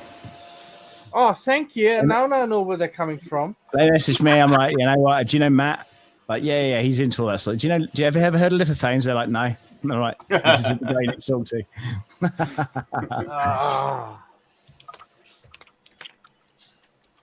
Here's Sandy. Oh, let's see. We got 37 people watching. We got 17 on YouTube and 20 people on Twitch currently watching. Thank you, everybody. Please like, subscribe, share, and all this above. And we'll do a drawing here in a little bit, maybe about 15 minutes. We're going to give away a roll of filament from Ziltech. They're based out of the U.S. and Texas. It will be USA only for PLA, PETG, or ABS filament. You need to contact me within, let's say, 48 hours or less. Let me know what type of filament you'd like from them, and I need your mailing address here in the U.S. If you want to enter outside of the U.S., like Sam or Andrew can enter, but it needs to go to somebody in the U.S., or I can redraw. And then I'm going to give away some stickers that I'll show you here in a minute that I just got sent to me. So I'll show you all those again before I give them away. And the stickers will be worldwide. I'll send those anywhere because all I need to put a red stamp on them. Has anyone seen the new hexagon filament from Prusa? No. Yeah, I've seen the commercial, not the commercial, the picture for it.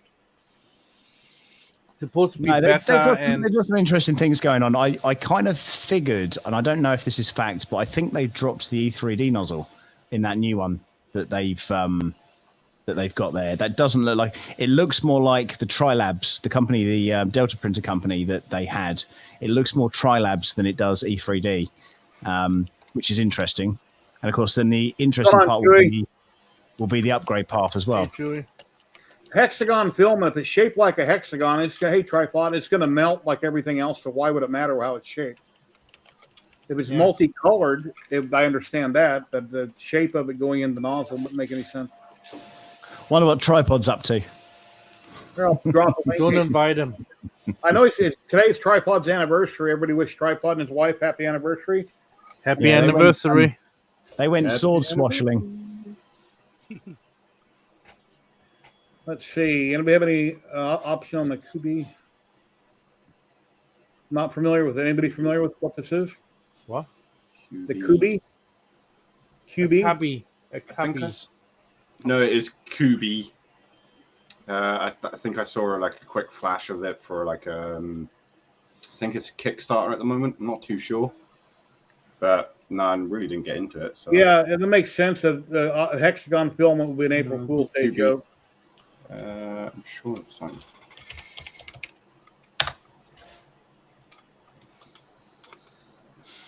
Where is it? Yeah. Thought QB was a April No, 10th, QB. okay. isn't it a 3D printing service? No, can't remember. It was in an advert. Has my video screwed up since I turned off all these features, guys? Does anybody in No. chat? or It's on running stream- fine. Running It's been fine. fine? Okay. Yeah. Hope I solved it. I noticed that, Sam, I was talking earlier this morning, you had your big cam on and then a little cam, and your big cam kept occasionally freezing briefly, but the little cam, I never seen that happen. I don't want to say it in chat because I don't want to take you away from what you're saying and try to mess with your settings, but it randomly happens to all of us, and I'm not really sure why. But To be honest with you, I think it's a StreamYard thing. I honestly do. And I wasn't going to use, I've been desperately wanting to just use OBS. And I kind of figured, you know, so this is what happened, right? I have a timeline for creating videos, okay? And my timeline got completely screwed up by a number of factors, which are generally people saying they're going to do something and then they end up not doing that thing, generally manufacturers. So we had this major issue with Creality and a delay on this one. It was supposed to be sent, I've been asking for it, or we requested it back in November. I was supposed to get the one from Formnext in Germany. That never arrived. Then again, I've been passed around by different people. Finally, then they say we've shipped it. This is on the 16th of Feb. This was shipped, and then it finally arrived 40 days later. And I was like, you can't have sent it. There's just no way that they would have had that in customs. But like we said, you know, if for whatever reason they're taking out USB sticks and stuff now from all these printers, they're probably going to have a massive backlog. And if that is a thing, it didn't look like it had been tampered with, but who knows? You know, who really knows? I don't know. It's really weird. But I've got this. I've got the J1, which is just behind me, which I've got to unbox tomorrow. There's an Anycubic that's just come in, which is the new Anycubic. There's other stuff from Creality that's going to be coming out. You know, it's under an embargo at the moment, but it's all kind of happened in a unsensible amount of time. And yeah, I was just kind of like, am I going to drive an hour to go to the studio today? And I thought, you know what, I'll just set it up here. So I was going to do the OBS stuff, and the pressure from just wanting to get the content out is almost depressing.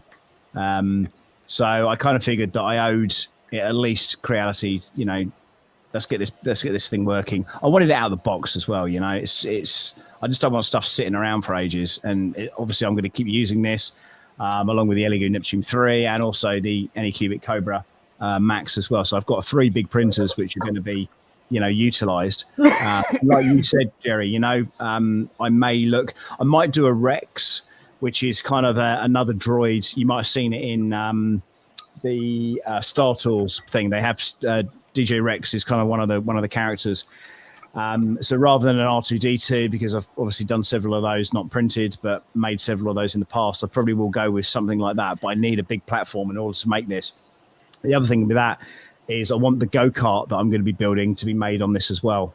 This and the Modex printer that's coming in. So, you know, it's a weird one. But yeah, I've had trouble with StreamYard. They updated me to 1080p for that stream, which was nice of them. But every time I stream on it, it's glitchy. And I think it's me sending my image to that, then it also then sending it back to me, and that whole shenanigans that goes around for whatever reason. You know, occasionally when I've caught some of your streams, we get the occasional glitch and bits and pieces like that. But when I did it When I did it on Earlier- YouTube, none of those earlier- issues. Earlier, Sebastian in chat and then Andrew on screen helped me get rid of a lot of things going on in Google in the background that seemed to help everything. There's a lot of software problems I was having with. Maybe Andrew could explain that in more detail without me going on and on about it. But Yeah, it's basically just shutting down all the things that are working in the background that usually slow down your system, so it just frees up more bitrate. So that's all it's doing, is it's just giving it a cleaner. Control Shift Delete. Hit Control Shift Delete, and it'll pull up the menu on your screen. It won't delete anything. Just this is I'm using the Mac Studio on this, which is fully loaded. So I'll be, and I haven't really got anything open on here at all. Anyway, it's literally just the browser. So this is using the M1 with 128 gig of memory. I'm guessing that probably doesn't have, Andrew, you'd know more than I would about that. But I think on my laptop occasionally I will get lag because the processor is struggling. But with this one, it should pretty much handle everything. Yeah. I mean, it's usually down to your VRAM. So how much your computer can utilize VRAM. That does it. I mean, it's also your processing power and how many cores is dedicated to whatever it's doing. Sure. I mean, I've got loads of apps open and I've got loads of different programs up, but it doesn't make a difference with mine. But I'll see that if I switch on my TV, sometimes my bitrate drops because I've got the Aero 6. So obviously I don't have loads of Ethernet cables running about anymore. It's just over Wi-Fi. But from a PC, it's usually fine. I don't get a lot of dropout anymore. So, I mean, I did upgrade to the 3060 12 gig. So that made a bit of a difference because I can run Fusion and everything at the same time now. From what I'm seeing right now, everybody here, they haven't glitched out. They haven't went blurry or anything. I don't know how chat sees it, but Sam's been looking perfect the whole time. Same with Andrew and Vincent. Yep. So, Luca, about removing USB sticks, they started doing this because a lot of times they checked SD cards with files on them to print 3D print parts for weapons. Yeah. Oh, really? So so custom service is removing SD cards and USB sticks. Yes, please. Because a couple of times here in the Netherlands now they found a big printing farms that made parts for them. Yeah, so that's why they are removing the USB sticks and SD cards. It's because of the here's the problem though, because usually what should happen, you should be able to go to the Creality website, you should go down to the bottom and there should be a section that says downloads, spec, manual, all those kinds of things. And for whatever reason, on this printer and the last printer they sent me, those things are not available. I've been on GitHub. I've been looking, I just want the G-code files. I could have whacked it in there, job done. Instead, I had to go through all this whole rigmarole of me logging onto the printer, sorting out the Wi-Fi, then printing it from my phone. That it was just a unnecessary 2 hours of pain to kind of get to that point, which is a bit of a shame, really. Kate, I'm not sure about that. That's one of the items that they were going to send me to review, but the whole deal fell through. Adam Stack, which I haven't mentioned the company before, contacted me wanting to review 4 items. And then after they mentioned, well, we're going to send you the camera. Can you do the video first on the Lightburn camera? I'm like, how can I do the video on the camera if you haven't sent the laser yet? Oh, well, that's still in production. We don't have that ready. Well, then why did you even email me wanting me to review these 4 items and you're going to send them right out? And now you're telling me after 2 or 3 emails that it's not even ready. So whatever. That kind of went down the drain. I'm not familiar with it at all, Kate. But maybe chat might know about it. Yeah, I know Eligoo have just started making waves that they've got a laser coming out. So I got a ping from them the other day sort of asking if I want. Normally with lasers, I would have said no, but I did have a good time with them last time. So someone's just asked, is that a boat on a raft? Yes, it is, because the god-awful Creality slicer, I cannot work out how to get rid of the raft. So, I use Prusa slicer or Super slicer, and I use Cura. And to be honest with you, anything else is kind of alien to me. So, yeah, I'm happy to be, the guy that doesn't know that software. If I kind of like the cloud-based stuff. But if I could just export the G-code and then upload it that way, I'm very, very happy to do that and not use their slicer at all. Okay, guys, I'm going off. It's 12 o'clock. All right, dude. All right. Have a great night, Vincent. Thanks for joining in. You're always welcome. Hope Catch you to see later, you Vince. next week. Take care, buddy. Anybody in chat like to join in? I'll share the link again. More the merrier. We're going to have up to 10 people at a time on stream. You're welcome. Tripod to be back in his hotel room. I suspect he'd be drunk by now. We know what he's like when he's drunk. So Sexy. How big is that print surface? This one is 450 by 470, but the build plate is actually 470. So they always give you a little bit of extra. And I'm pretty much convinced that I'm going to be able to print to the maximum of that as well.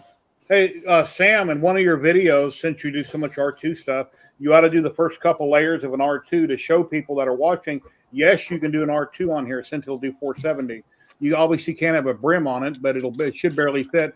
With my CR10 Max that I sold, I had Tiny Machines mod the firmware, so I could do 470 on it. And I did print that one dome on it. It just barely fit. Yeah. I mean, I think it's going to be. I just don't know why they just didn't do a 500. You know, just to go that extra tiny bit. Just do a 500. Why Maybe. mess about? Unless they didn't have a heater that would fit it, maybe they couldn't find a heater just slightly big enough. I don't know. So I mean, even if they didn't and they just used this build plate, I mean, it's hot. It's hot right to the edges. I'm going to get the thermal camera on it when I do the proper review on it, and that thermal camera is awesome, by the way. They were like, "Oh, do you want this thermal camera?" Actually, they offered me a laser, and I was like, "What else you got?" They were like, "We've got this thermal camera," and I was like, I could definitely use a thermal camera for a lot of different things. So, but yeah, certainly where you know the heat is going, where you know heat is being lost, etc. So, yeah, I think that'd be kind of cool. I mean, that would have been good for this. Almighty Malachi, hello. Yes. How are you doing? Hello. So this is a Rode NT Mini USB, and someone had snapped the USB port off of it, USB-C port. So I opened it all up. There's one thing. Come on, camera, you can do it. There we go. There's a component missing on it, and the chip right there was getting hot, and I couldn't tell why. It turns out that I didn't see that component was missing at the time. So I've got to replace that component and the port because they've literally ripped all the pads off the board. So that's cool. Yeah, it's really good for circuit boards. We did a bit of work with that, and you know, I was just like, I don't really. Yeah, we get. So I run a recycling company, an e-waste recycling company in the UK. So we get a ton of stuff in all the time, and you know, you can see stuff that's gone faulty, that's blown up. But we also have a thing with batteries, and like 3D printers occasionally do. Batteries have thermal runaway, so you can basically they can short out and then cause a battery fire. Major issues in Europe with battery fires. So being able to scan with your phone to see if there's any heat coming out of anything that's there, it just gives you that extra level. So I figured it'd be a good thing to try. But even like touching the desk and then moving your hand away and just seeing the heat sensor being there, it's very, very cool. Very, very used cool. to have the flare. Is that a phone app you're talking about? A phone app? Sorry? Yeah, it plugs into your phone. It's a little camera that basically plugs into the bottom of your phone. Okay. And it's awesome. It's around here somewhere. It's a tiny little thing, but it's really, really cool. I did the thing with hot water, and it comes out looking like molten lava. It's incredible. Wow. It's incredible. Nice. Yeah, I used to have the Flare FR306. The actual handheld ones. And then people obviously started coming out with the ones to plug into your bottom of your phone. But I've never bought a new one. I used to do loads of repairs. Used to run my own repair shop. But now I'm in I didn't think it was recycling. going to be any good. I mean, generally these things, some company contacts you. Is it going to be good? Is it going to be bad? And I was just like, what am I even looking at here? And then the more I sort of delved into it, I was like, actually, this is really cool. And you can even sort of select on your phone, and you can pinpoint the hot parts and the cool parts, and it will give you the fluctuation and the difference as well. So I was like, that's pretty cool the app wasn't amazing or anything, but it worked really well. So, I mean, like I've seen them now and again, but they're really expensive. I haven't got round to buying a new one, but no, just too expensive for my taste. I prefer to buy a new printer rather than buying a new cam. So, What printer would you buy? In fact, all three of you, what printer, if you had the choice, would you buy right now? the Neptune 3 Max. Okay, Another Right. Bambi Labs X1 Carbon. cool. What about you, Matt? G-Tech. Yeah, I only have G-Techs and Focuses right now, and one Pusher. Yeah, I would if I had money in my hand, I'd probably buy the Mark IV Prusa, or the XL. Probably the XL over the Mark IV. I'm still waiting only on my Bamboo, so Yeah, you're gonna be waiting a long time for that. They're gonna be taking the SD cards out of it. They're gonna be throwing them in the bin. What? Do you know something about what I don't know? Hey, what can I say? You have to let me know off channel. No, I don't know. Who's it coming from? LM. Okay. No, I don't see. Where are they shipping it from? The States? I don't know. US. They want it yes, back. it's come from I manufacturer, told so- LM that he can actually order the Bamboo here in the UK and send it to me directly, because it will cut down on time and also on import fees. Yeah. His wife won it back in the beginning of December on Yeah. his show, and he still hasn't got it. And personally, I'm irritated for Matt not having it yet. It's been this long. It's April 1st. I mean, that's what, almost 5 months he's been waiting on it. Yeah, that's weird. Yeah, I mean, I don't know what the setup is. The thing is, the guys in the US versus the guys in the UK or the EU, we have different contacts. And then the other thing with it is that we all signed NDAs, so it's kind of like giving information out is sort of it's weird. It's a weird situation. All of it, the whole thing's a bit strange. But I was dealing with the guy in the States. I had a full interview. I had to sign all this paperwork and stuff, and then it's then come down to that person I don't even talk to anymore. And now I'm dealing with other people inside of Europe and stuff, and like it will be really full on. And then it'll go really quiet. So we just finished a thing with Fangs for the P1P. We were judging kind of like a design competition. So I met with Brian Vines and Jim from the Edge of Tech this morning. And we just went through all the prints and looked at what people have been doing and kind of made our sort of decision on those 5 winners. And of course, the winner of that was of a P1P. So, I'm surprised that you don't have it by now. Certainly if it's coming out of Europe or the UK. Being the alarming rate that they shipped them to me inside of a few weeks. I've got 5 now, so it's Wow. but again, I'm pumping out those prints like no tomorrow, and Polymaker hate me now. So if you've experienced there's a shortage of Polymaker filament coming into the UK, mate, I'm the reason for that. Oh, Guaranteed. thank you. Sam or Tripod, can you PM me and let me know the man's name that done your logo? About a year and a half ago, you gave me his name. I spoke to him. He had quoted me to do me a new logo, what he would roughly charge. But I have so many PMs from people, I don't remember His who it name was. is Nick Harbour. Nick Harbor. Yeah, NIKHARBER. He does. He's the guy that's done all the death races. So when you go to Mirth and Earth, or if you see any of the Mirth and Earth stuff this year, that's all going to be Nick Harbour. All the T-shirts, the designs anyway, they're going to be printed by Maddie, but the designs and all the bits and pieces will be done by Nick as well. So and any of the stuff you're seeing for the droid builders recently for the Star Wars shows and stuff, that's all been done by Nick. Like incredible artist, really, really good guy. Nice. So I'll type his name in Facebook and we'll pull up the PM that we had before, and then I can reach out with him. All right. Definitely. Thank you. Yeah, he's a good guy. I'm sharing a hotel with him actually this week. Okay. Oh that'd be yeah, Sam, are you going to the Makers? What is it? Makers meetup in Leeds this May? All these big YouTubers are going, like Evan and Caitlin, and I got invited to go as VIP with one of my mates who's a streamer, an artist. James Bruton and Matt Denton, I think, are going to that one. And Colin Furs, those guys, I think, are involved with that. I'm not in that zone with the people that organise that event, so I don't know anything about it. But there's also another big 3D printing show that's in April the 20th, and I'm away. And of course, Remurf is also on that weekend, which is why I'm not there. I'm on a stag do, unfortunately. So it's or fortunately, unfortunately, whatever you want to call it. So yeah, I think if I'm not there, then I think I'll probably do. I'm not sure if I'll do TCT again this year, but the one in Frankfurt was very good. The Form Next in Frankfurt was epic. Had a lot of fun with James from Honey Badger. Honey Badger, yeah. So he had to basically put me in a taxi in the end because I was not in a good way. Yeah, he did say you drank a bit too much. Just a bit.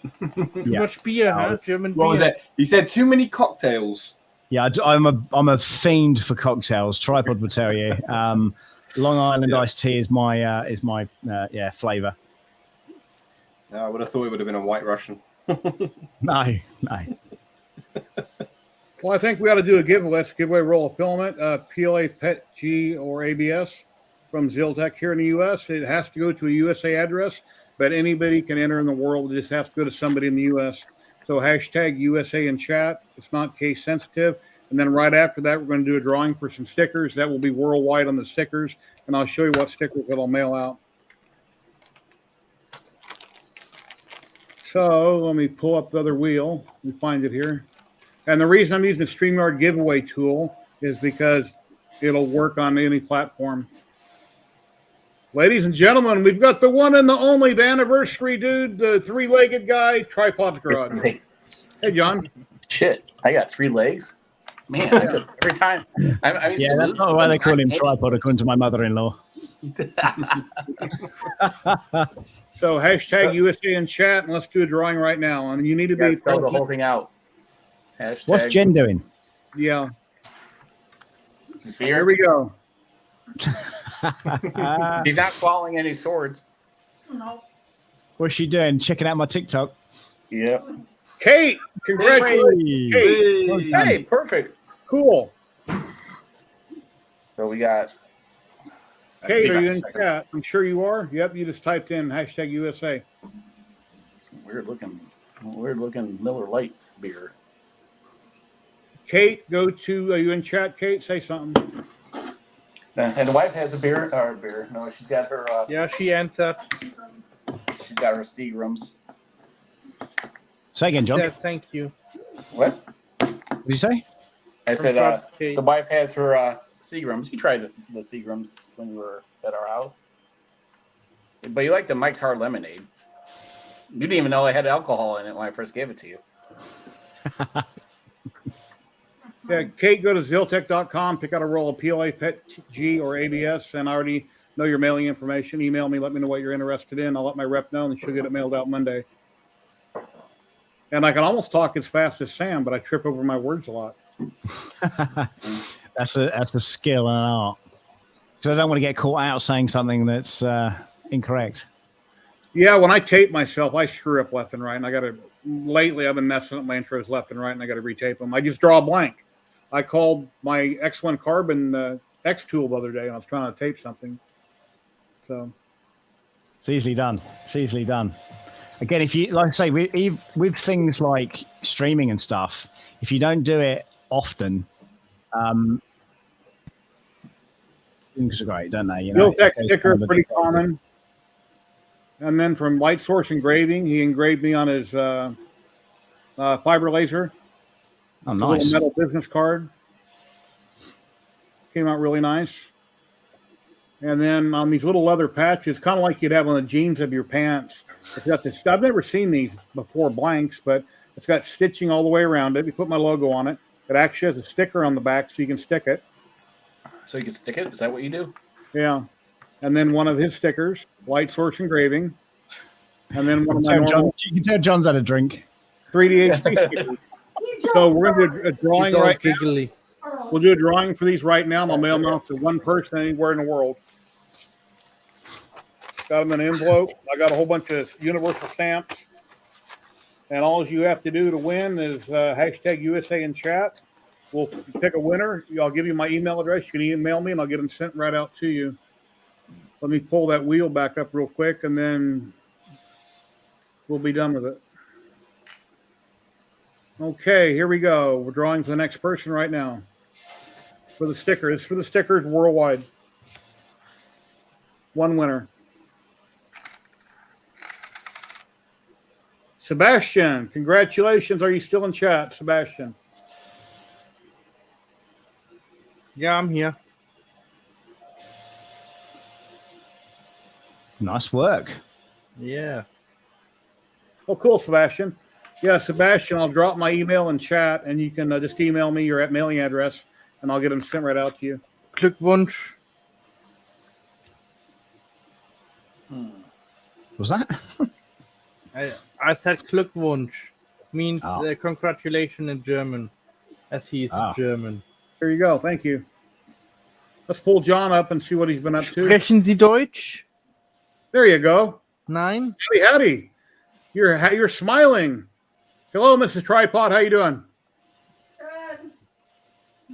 Hope you guys You are having monitoring him? great time. I'm sorry, what? You monitoring him? Always. Yeah. You have Charles complexities. Yes, Say ow. what? You're supposed to say, ow, honey. I'm hitting your head. Oh, nice. Ow, ow, ow, ow, ow. We all saw that. That's abuse. Yes. Uh-huh. It was supposed to be a sword, but it wasn't. It was a stick. No, we You're went clubbing to a lot, huh? Yeah, we went to medieval times. Oh, nice. What, in Chicago? Suburbs. Actually, by my not too far from our house. It was entertaining. It's expensive as all hell, but it was entertaining. So, How many swords did you see? how many real ones? Probably none, but with blunt objects being hurled at each other, quite a few. That's So, cool. It was entertaining. It was a pretty long show. What was it, 2 hours? But Yeah. I mean, it's definitely worth it to go at least once. And then if you have kids, oh man, they really get into it. You can see the audience. The kids were just at the edge of the seats. So, How long have you been married? like 12 years. I'm sorry. It'll be 24 next Monday. Wow. Wow. Everybody should be familiar with Vlog. You know the streamer Vlog? He does a lot of great videos. He's from the UK. Yeah, I like his videos. He's got that dry humor. He done one the other day, and he was talking about how bad the resin stunk, but he says, that doesn't bother me. I've been married for a long time. And I couldn't believe it when he said that. He didn't laugh. He didn't make a joke. You don't ever see him on camera, but it was funny when he said that. They said, smells don't bother me. I've been married for a long time. Yeah, he's got a lot of dry humor in his videos. So Yeah. just like 42 Sam. in July. Wow. 42. Just I'll like be, Sam with the engraving the dog or 3D printing the dog. He's gonna be in the wedding. He's old school. He's not marrying the dog. He's old school. So. yeah, my wife, I don't get to talk. She got on a plane a couple days ago. She's down in Texas. She leaves today on a cruise.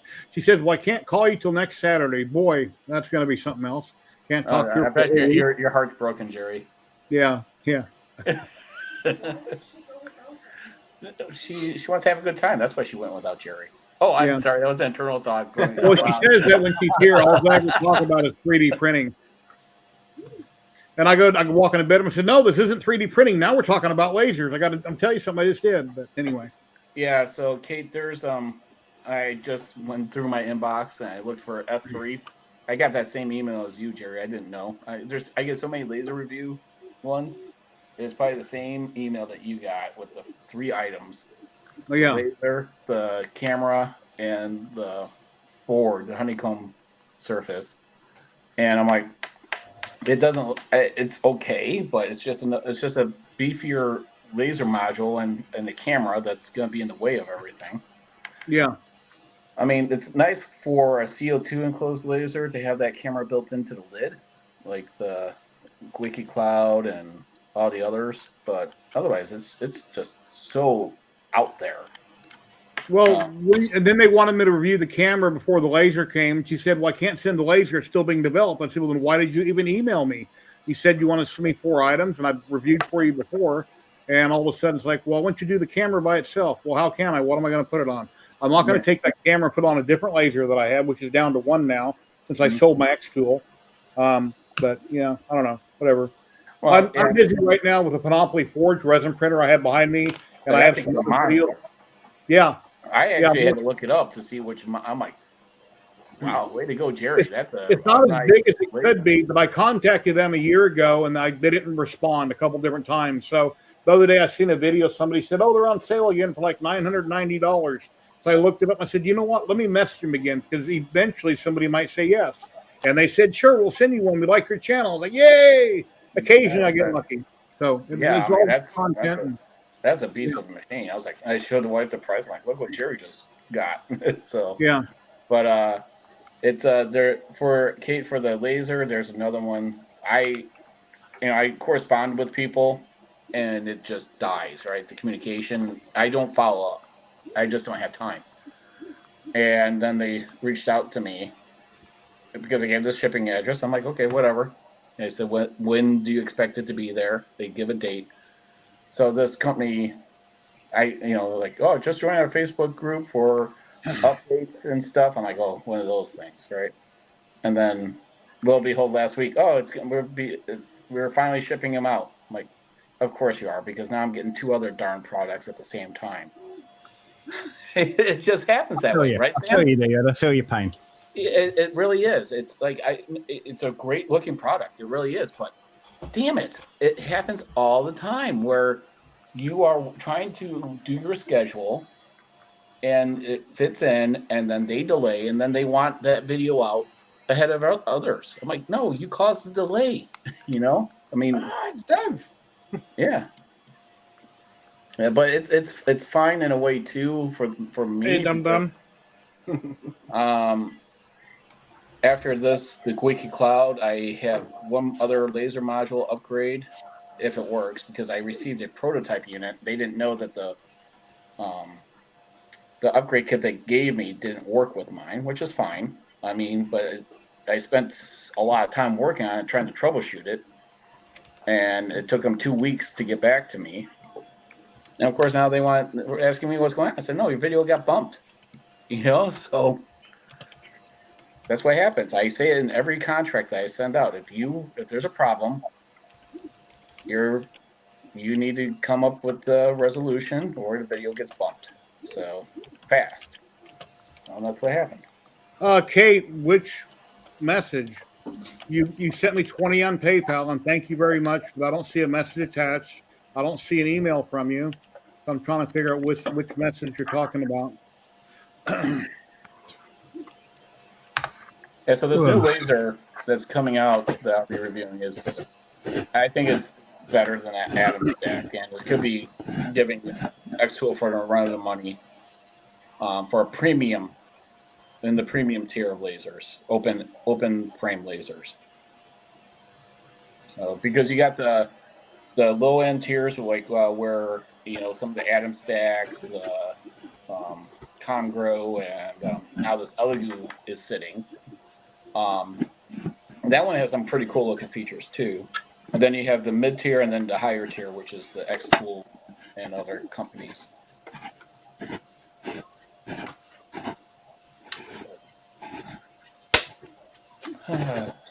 Yay.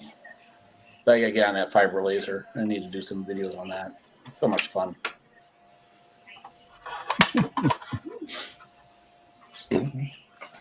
Yeah, no problem, Kate. If you need anything printed, let me know. And can you look up who Jay Balvin is? Who the heck is Kate? Jay Balvin? Kate has been donating to me every week for about the last 2 months. On the Miller Lite, and it says Jay Balvin. I think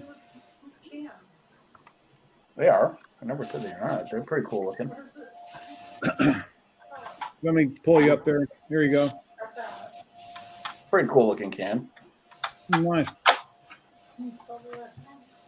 It's BALV. It's either E. It's like a lightning bolt. EN or AN, I think. What was your wife's name? Tripod. Mrs. Tripod. Mrs. Tripod. Do you have any hobbies? Yeah, crafting. She's always working. That's one thing that Sam realized in our house is that we work and we work a lot. Hey, Steven. It's crazy. I was working 7 days a week for over 20 years, and the wife works 7 days a week, and our kids all work. And it's a madhouse. He's like, dude, how do you get anything effing done? I don't know. So, yeah. Magic. I used to Uber on the weekends for 6 years straight. One-legged guy throwing your luggage in the trunk. Yeah. Non-tipping jerks. So. I went and got some Chinese food the other day. I walked in, I ordered it, and I told the guy I was going to give him a couple $2 for a tip. And he goes, well, when I give you the receipt, you can write it on there. So he handed me the receipt, and instead of it being around $24 for the bill was 38 something. I go, what's this? It's not $38. And then he realized he made a mistake. So there went his tip. So when he gave me the new bill, I put down 0 and I totaled it out and signed it. I sit down and wait for my food. After about 10 minutes, he brings me the food and he says something. I go, excuse me? He said, you still want to tip me, right? I said, you overcharged me $10 and if I hadn't caught the mistake, I would have just got burned on $10. I said, no. So you have a nice day. Maybe next time when I come in. So no, I didn't tip him. So now they're going to spit in your food. Like, you better put a different name down. I usually order it online and then I pick it up. So, but yeah, like say your name is like Francis or something. Yeah. So I'll be like, oh, it's that Jerry guy. Yeah. Overcharge him and spit in his food. Yeah. Orange chicken with fried rice and beef chow bun. With some extra special sauce. Yeah. Yeah. You're the one with the dirty mind. You're going a little bit of foam on the side there. Here, we got some foam for you. It's been with you long enough to know when you're being dirty. Oh, I'm me. It's a virgin mind up here. I don't know what you're talking about. Yeah, right. It's all the hanging out with Sam is rubbing off on me badly. So we've got 16 people on YouTube watching and 19 on Twitter. Twitter. No, Twitch. Nice. Twitch. Yeah. And the drop game is working. If anybody on Twitch wants to activate the drop, they know what to do. Just bang drop and chat. And people on YouTube can go, what's that all about? But most people know what the drop is. Are you going to bang your Chinese? Am I going to what? Nothing. What? You bad tripod. Here, I'm going to drop I'll drop a Liam since he's not here today. Here comes a Liam coming down. Liam had some kind of a presentation he had to do, so he says he might drop him when he gets done, but I doubt it. Why didn't the drop work? Well, that's weird. You'll have to restart it. Oh, I don't got OBS running. Sorry, guys. Drop won't work. Remember, I shut down OBS. Okay, drop won't work. Sorry. Oh, you get our hopes up, and now no drop. Oh. Oh, yeah, Red Light. That's the one right behind me. Pio Poly. How are you doing? I've got my first print done on it. And I'm working on a video. So when I'm done streaming here in a little bit, I go back and put some more work in. And then I got a lot of prints to do on it before I get the first video out. Unfollow, subscribe. Yeah, I do the same thing, Chewy. I've done that already. Actually, I haven't tried OBS since all this stuff happened. So let me reload it. Here, I'll be right back. Keep chatting. All right, now we can really talk about Jerry. Way, Jerry, way! Here you go, tripod. I made something. Now that's a good Not a little thing. There you go. You know, the thing is the people that live outside the U.S. think that's what we shoot on a daily basis. So, yeah, that's the depository, right? If it was Sam, that's what he would want to shoot out of a handgun. Oh yeah. Oh, there was this wasn't it the Desert Eagle? You gotta remind me, Sam, that I had to buy the pew pews for that. Oh, don't worry about that. I'll definitely remind you of that. Okay, because it's a 50 cal handgun. I'm like, I'm not standing behind you once you fire that because you're gonna knock this. I'm gonna have a lot of fun on that day. It's gonna be a good fun. Probably need to try. You won't have any wrists left, but you'll have tripod. fun. He needs a tripod just for the pew pew. The what? He needs a tripod for just the pew pew. Yes. I gotta give him You still don't care. Did you just grab another one? You straight? Yeah, your wife is ahead of me in drinking. That does not surprise me. Oh no, we got the other pew pews going now. Yep, he's doing the pew pews. So Yeah, Stop for the it, people Mama. who didn't see my mushroom. Making me hungry. Oh wow, I'm back. Okay. yeah, we heard you with your pew pews. Oh, I didn't know I wasn't online. I didn't know you could hear that. That's weird. We were like, yep, he's playing with his pew pew again. That's why the wife is on the cruise, huh? Cause you playing with your pew pew. Okay, here we go. I'll actually push a button here. You can see what it looks like. That guy. And this one. Oh, you need to have the Cartman one for that. Yeah, I need to change them. I've had those for a long time. Okay, When the aliens visit and turn the cows inside out. and we've got the drop working. I love that you're so excited about that. The drop game is stupid, but it's fun. The marble thing that a lot of people do, like Big Jono and Subsector, that's pretty cool. The marble run. Yeah, I like the marble game. All right, OBS is running. If my video glitches or screws up, please let me know. Now that I got it running in the background, but hopefully it'll be fine. I hope. Yeah, so the wife books this hotel and there's no bar downstairs. Oh, There was a bar and it's no longer there. Are you on an iPad, John, or something? Your video is really good. That's no fun. Are you on a phone or an iPad? Your video's real good.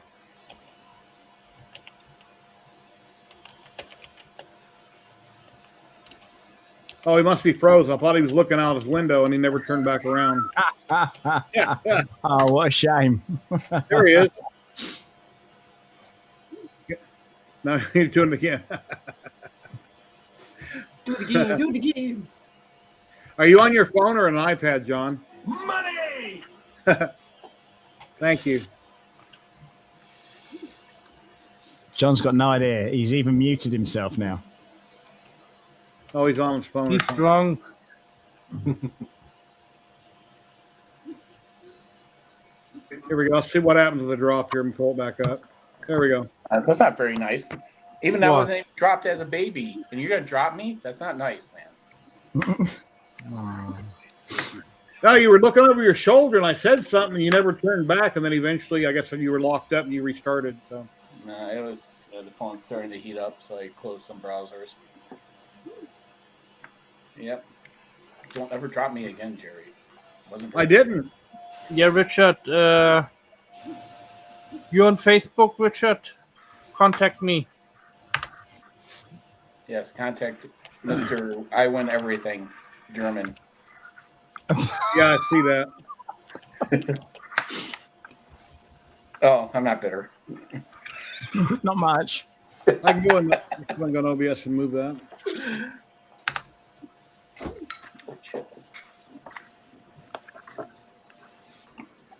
Honey, are you drunk yet?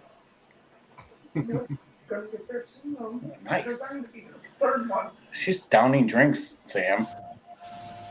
See, that's what marriage life does to a woman. Them drink. Yeah. Or maybe it's just married to me makes them drink. So, That could be it. You usually drink just beer or hard liquor. mostly beer. But my dog bear doesn't like beer. Yeah. Hard liquor beer. Well, it's technically it's like water. It's Miller. Takes a lot to get done. I got Corona and MGD in the fridge. And I only wanted 2 bottles to do for a video when I printed out those from Lightspeed. And I went to my local bar and I asked them if they had any extra beer bottles. And I told them why I needed them. So they gave me 3 or 4 they had out of the garbage. And then I went and bought a couple 12 packs. I figured they didn't have any 6 packs. So I just bought 12 packs. Probably been to drink it. Man, Lightspeed has been cranking out models, man, left and right. He really showed him on because he was being accused on Tripod. TikTok. Yeah. Nice. That. I don't know. Something. It says 12 something. Is that vodka? Uzo. So, Uzo. It yeah, comes so from he was- Greek. oh, cool. Greece. So, Lightspeed was being accused, like, on TikTok for, like, not doing his own models. You know, it was this group of people that kept on tagging. He's like, here, I'll even do some tutorials for you. And they still accused him. I'm like, wow. Whatever. So since then, he's been cranking out like a model every 1 to 2 weeks. So, Come to Utah and they got beer at 3.2%. That's funny. Sounds like Coors. yeah, there you go. Yeah, what's the percentage of alcohol in this? It's not much. It's not long on Dusty, is it? Yeah, it's so little. It's not even on the damn can. Mine's Yeah, my wife says I'm not funny enough in my videos. I go, ugh, got a stone face and I'm not funny. I said, well, fine. I'll drink 3 or 4 beers before I start filming, and then I'll, ease up the mood a little bit. Oh, that's the way it is with my brother and myself. That when we're together, it would be, wow. That video, if I was myself and my brother Rob, would be demonetized instantly. So. Oh, dear. Richard would have gotten demonetized. It's 4.2% alcohol for this. Oh, really? Huh. Yeah. Richard would have been demonetized. Oh well, you get all three. You would get all 3 of us Ivener boys together.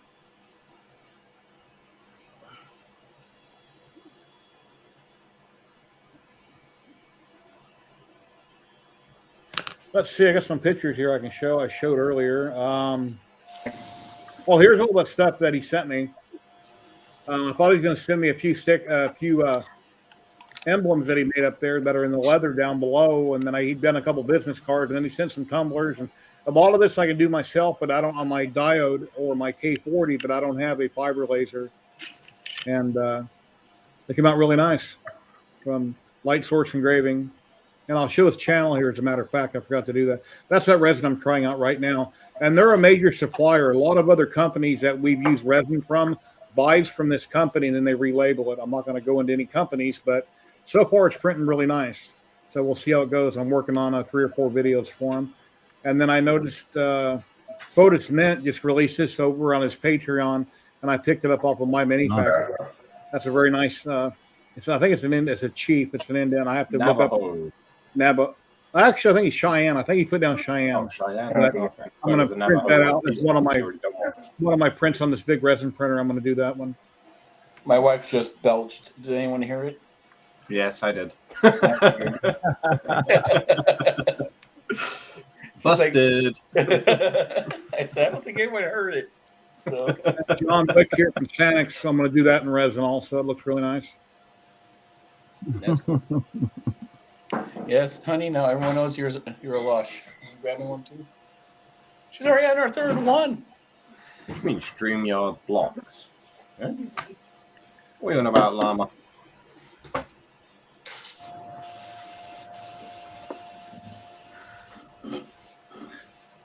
Yeah, I see StreamYard added a new feature recently that you can multi-stream on your own channels while you're on this stream or others. But we did that a long time ago when we all multi-streamed. How was it we did that, John? You did. Ladies and gentlemen, we got Patrick from Light Source Engraving dropping in. Hey, Patrick. So, yeah. What's going on? What's going on, Patrick? So what we How's it did going? was we added the channel to the source for someone would have to have the premium version, and we used DeWitt's because he had the premium version for work. Yeah. So what we did was we added all of our channels on there, so it's streamed to every source. Yeah. Now, if you ask me that question after a few more drinks, I won't be able to help you. Yeah. Patrick, welcome in. Thank you for all that amazing stuff that you sent me. I really appreciate it. You have a great You're channel. welcome. And yeah, if people don't know, let me throw you up here and make you big for a minute. Tell everybody a little bit about who you are and what you do. Well, I was a full-time pharmacist up until last May. Then I decided to try to make laser engraving my full-time business, and now I work part-time as a pharmacist, and that's where I just came from. I work 9 to 6 today. So, was hoping I'd get home in time to jump in and say hi to everybody. But Nice.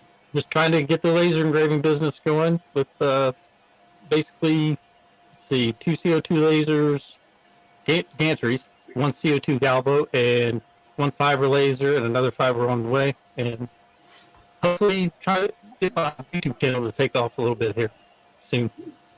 Your video froze. I'm not surprised. Currently on Starlink, so it's kind of windy and stormy here, so that's probably Okay. What state are you in? why. West Virginia. Okay. Yeah, I've been watching the news and everybody back east, those tornadoes and all the crap going on. Yeah, It's we crazy. got hit hard last night with tornadoes and winds and rain going horizontal. Wow. Fun So, time. So you got you got 2 fibers, 2 CO2s. 2 CO2 gantries, a CO2 galvo, 1 fiber, and a second fiber on the way. Cool. very nice. One of Yeah, these I days, think- when I get recognized by the right company, I'll get a nice fiber laser. Yeah, Yeah, they're quite expensive. I started with laser everything, and then last year, the original crew kind of, I guess, left. I'll just leave it at that. But now, let's see, probably November, I decided to try to start taking my own YouTube seriously. So that's where I'm at now, just trying to get it up and get it going.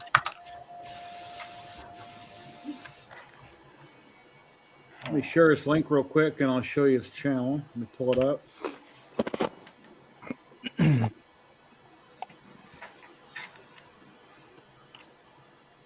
Then I'm also on the Laser Maker's Realm with Hobo with Wood and LA Hobby Guy, so with Steve and Rich.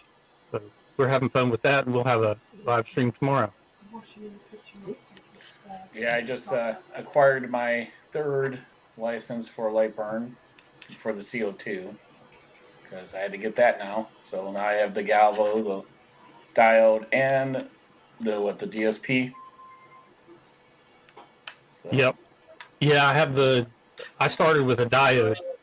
Well, actually, I started with a 3D printer, and then I had another 3D printer, then a diode laser, then a fiber laser. So that was kind of the order that I got into this. Yeah, I was 3D printers, and then all of a sudden, now I have tons of, I think, 13 lasers and 13 3D printers. That's an unlucky number. Yeah, 13. But think the problem is I can't get rid of one printer because it's gonna haunt me. So it's gonna have to be some type of destruction. I'm looking forward to a CNC eventually. I got the X-Carve Pro at work, so Yeah, I want the Onefinity, but they just went up $1,000 since they put a massive controller on them. But someday I'll have one, but they're around a little over $4,000. Yeah, I only got that 2 trees one that I just reviewed, CNC, the 460. I like the Same Smart came out. It looks like a mini Onefinity. It's around $650. They recently had one on sale for $550. I tried to get a review and it didn't happen. But I figured it wouldn't. I would try, but I wanted to review it because I can put my Makita on it.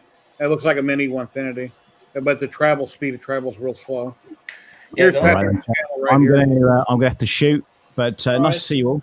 And Have a good one, Sam. I'll catch you soon. See you, Sam. All right. Bye for Later. now. Take care, Careful Sam. Have a great day. Careful what you were doing there, tripod, weren't you? See you later, Jen. Take care. Bye. Bye. Bye. Bye. Longer 5 and X-Tool D1. Yeah, I had no problem with X-Tool D1. I know a lot of people may not like them. I had no problem. It worked great for me. Tripod has a couple X-Tool D1s, and I don't think you have anything negative to say about them, do you? They're built like a tank. No, there's. I think the only problem I have with them is as a company is they're moving too fast.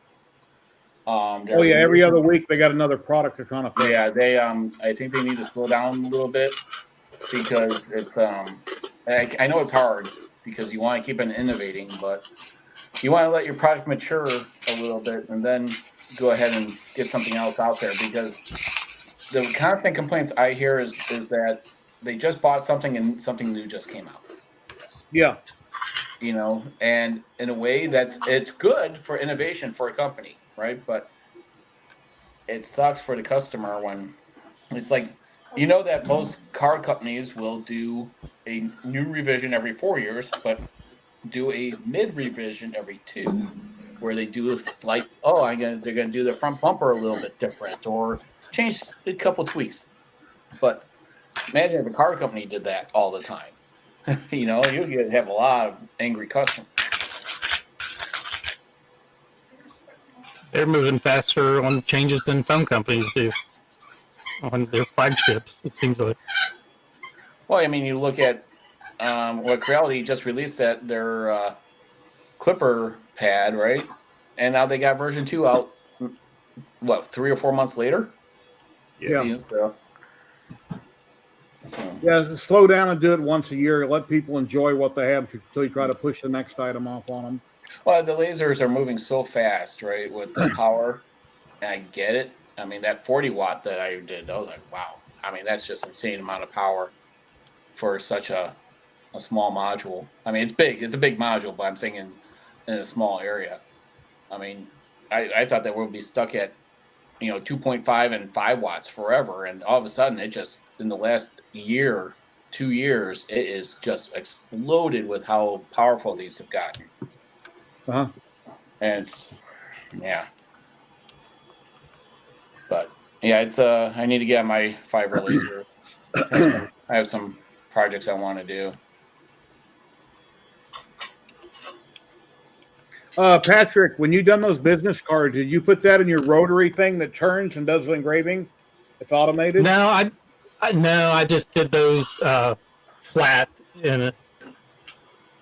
just in a little business card jig that I have. But yeah, I actually put the files and the jigs themselves up for sale on my website yesterday. So that was exciting. I just seen my video flicker again, so I don't know if anybody else seen that, but it flickered. What is that called that you made that has a rotary that turns and engraves and turns and engraves and turns? In Lightburn, it's going to be called repeat marking, and I'm just using a chuck rotary for it. Let me see if I can pull it up here. But it's vertical. Okay. So with the chuck rotary vertical, I can use these plates. Do I have one handy? Yep.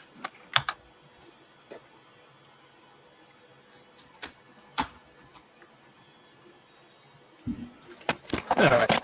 So then with this jig, I can turn the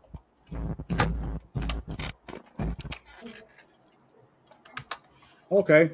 Nice. with the chuck rotary pointing directly up, then I can take and place business cards in these 6 little cutouts. And then I also made it dual purpose, so a ridge style RFID wallet with the money clip in the back will actually fit in here too.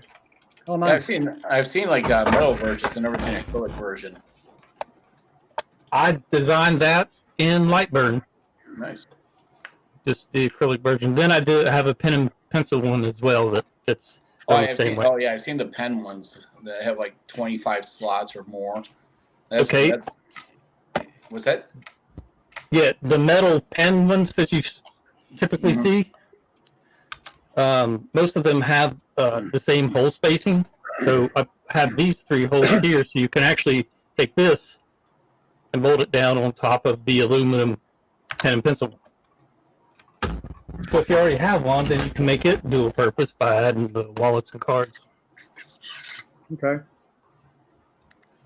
All right, I gotta drop off too because we gotta think about dinner and do more drinking, I guess. So thank you for stopping. Hope you guys have a great day. And once again, happy anniversary. Well, it's next Monday, but we're just doing it early because this is the only time off we both have from work. So. All right.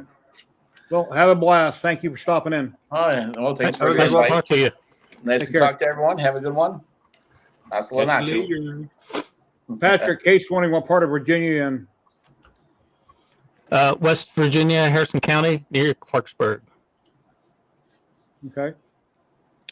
There's a YouTube short on my channel that shows those jigs in action.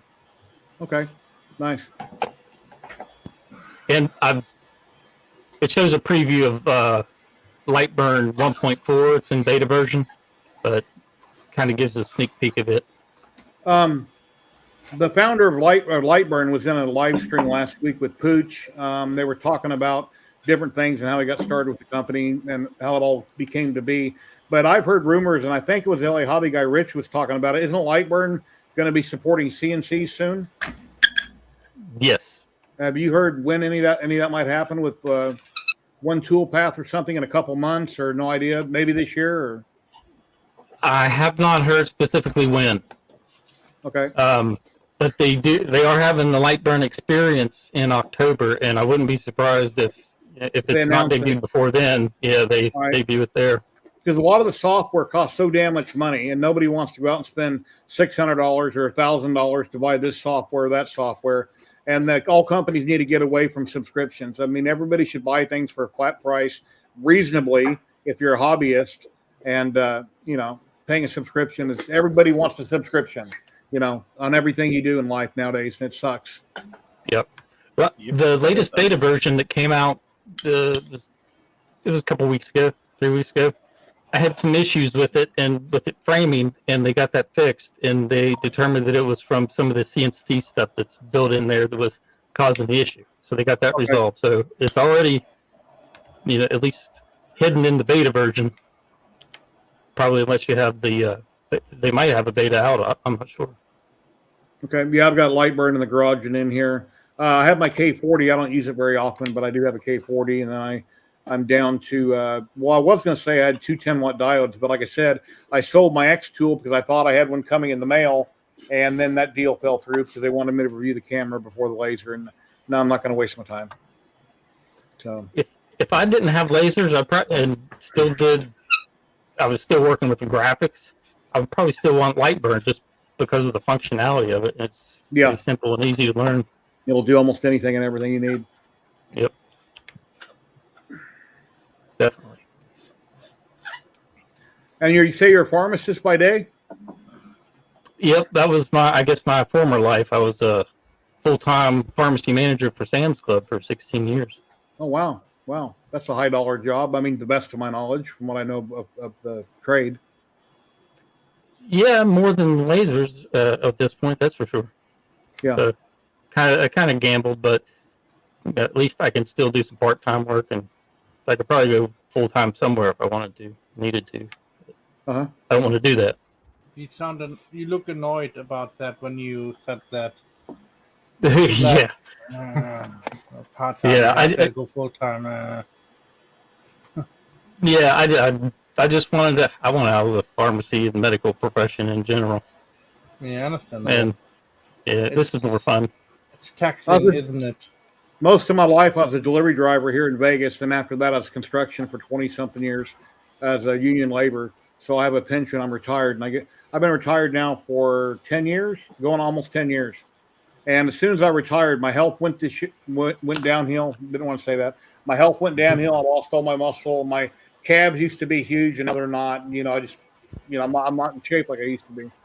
Then when I had surgery, I used to go to the gym occasionally with my wife, but when I had surgery back in 2019, they were supposed to went through my stomach with 3 little tiny holes.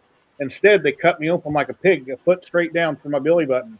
So I have a giant hernia that I can never lose my stomach, basically. I can lose a lot of weight, but I can never build up my abs or nothing because there's that hernia down the middle. So that kind of screwed things up. But anyway, it is what it is. Yep.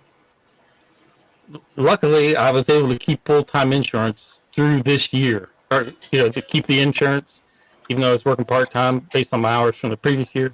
But at the end of this year, I'll have to find new insurance, so who knows what that'll be. Affordable Health Care Act is what I got. They subsidize it, and every year it seems like they raise it $80 a month for me and my wife. Right now, I'm paying $480 a month. And I have health plan in Nevada, so I still have the same policy I'd have, but they just help pay for the bill, pay for part of it. Gotcha. And I don't have dental and vision. So The NHS. Even though it's slow, it's still more proficient than the American system. Oh yes. Yeah, I think 480 a month is high. But when I was working as a union laborer, if I would have retired with the insurance at that time, it would have been over 900 a month for me and my wife through that plan, which had dental and vision and everything on it. Right now, I don't have dental or vision, and I don't have many teeth. So if you ever see me smile, you see a black hole. There's a reason. Because when I was younger, whenever I had a toothache, it was simpler just to have the tooth pulled than have to deal with a root canal or all this other stuff. And throughout the years, I had too many teeth pulled. So I'm at the point where I need to get false teeth because I don't have very many. Bob Abbott, hello, how are you? A 3-axis CNC, yep. I'll tell you one thing, what I hear from people like my mom and other people who lost the teeth, it's much more better. If you only have like, let's say 5 or 6 or 10 in your mouth, you keep biting yourself and, you feel much more better and more confidence you will have once you have your false teeth. I can talk okay without my teeth. And even when I had teeth, they always sat far back in my mouth, so you usually couldn't see them when I smiled because I don't smile. I always have a grin on my face. And people that meet me, they think I'm always pissed off or mad about something. No, it's just the way I look. I'm not mad about anything. So anyway, I can no longer eat peanuts or pistachios. I love pistachios. I love peanuts. I can't eat them. That's how many teeth I have, is I can't eat nuts at all unless I put them in a grinder, and I'm not going to do that. So, but I can eat steak. I just cut up small. I can eat whatever I want, but not nuts. Peanut butter cookies you eat? I made some a couple days ago. I make peanut butter cookies, but and I went from chunky Jif to creamy Jif. I can't eat Jif with nuts in it no more because I can't chew the nuts. So anyway, red light. Terrible. Red light. I got a question. Did you ever get that email I sent you regarding where that model was from VX Labs that you wanted to print of Laura Croft with the 2 guns she's holding up? So I sent you an email where to get that at. So hopefully you got that link and you downloaded it. It was a free download from VX Labs on Cults, I believe it was. They had an ad on my Facebook group. So yeah, I'm just rearranging stuff in my resin room so I can find a place to put my new resin printer. I'm working on my first video for that. So hopefully in about a week, I'll have that first video out on it. Oh yeah, I sent it to you like a week ago. And then I seen you were on Twitter and I tagged you on Twitter, asked if you got it. I sent you an email where you can get it for free. There was no charge on that file. But it was from VX Labs, are the ones that made it. Video that I put out on Thursday. Yeah, it was Thursday. I did a John Wick photo on a mirror, so you can obviously see that's a mirror, but then it's also John Wick. Yeah, I watched that video. You've done a really good job. You know, how thick is that mirror? Is that a standard mirror, or is it something really thin? Yeah, just a standard 4x4 mirror top. Okay. But I thought that complemented your the 3D print model that you were going to be doing, John Wick, quite well. Yeah. Well, I got my Laser Master 3 out in the garage. Maybe I'll make something to go with the video when I get it done. But I've got a bunch of other videos in front of it. I got to do a couple videos on this resin printer, and then I'm doing some Wicked models right now and then I have this other resin I just got in the mail from Jamhe, JAM_HE. I think it's pronounced Jamhe. Chat, correct me if I'm wrong. Is that Jamhe? Is that how you pronounce it?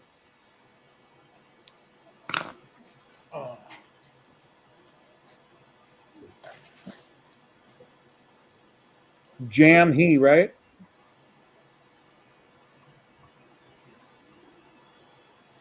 So anyway, I think that's what it is. But yeah, lost to do. The wife will be gone for a little over a week. I'll pick her up at the airport, and I don't know, next like a week. I forget what day I'm picking her up. Not sure actually. So anyway. Someone like me who's never messed with resin printing, if I were to jump into buying a resin printer, where should I start looking? Anycubic. Yeah, Anycubic makes a good resin printer. There's a lot of good companies out there. Elegoo makes good resin printers. The Uniformation GK2 8K resin printer is a great resin printer. That's my current That's my current #1 resin printer, called Uniformation GK2. And then, this costs a lot more money, but I got the bigger one behind me. But you'd want to start out with something smaller, mid-size. Don't get a little tiny resin printer. You don't need a giant one. Something mid-size would be perfect. You're looking at probably about $500 to $800 for something mid-size. And, and there's a million videos on YouTube on how to, wear your proper gloves, this and that and other. If you ever had any trouble and couldn't figure something out, we can drop into a private chat in StreamYard offline, and I could go through everything with you and show you or talk about it. So I'm always available if you ever want to do that. We don't have to be online. We can do it offline. Cool. Very cool. Appreciate the offer. Thank you. Yeah, I sold 2 resin printers I wasn't using. My original one was an Elegoo Mars, had a little tiny build plate on it, which was very small. And then I went with a Frozen Mighty 4K, and I didn't use it that much, so I ended up selling it. And then I have an Anycubic Photon Mono X, and then the control board. It wasn't reading my files after about 2 years. They sent me a new control board for it.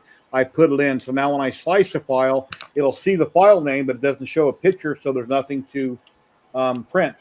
So I'm not sure what's causing that.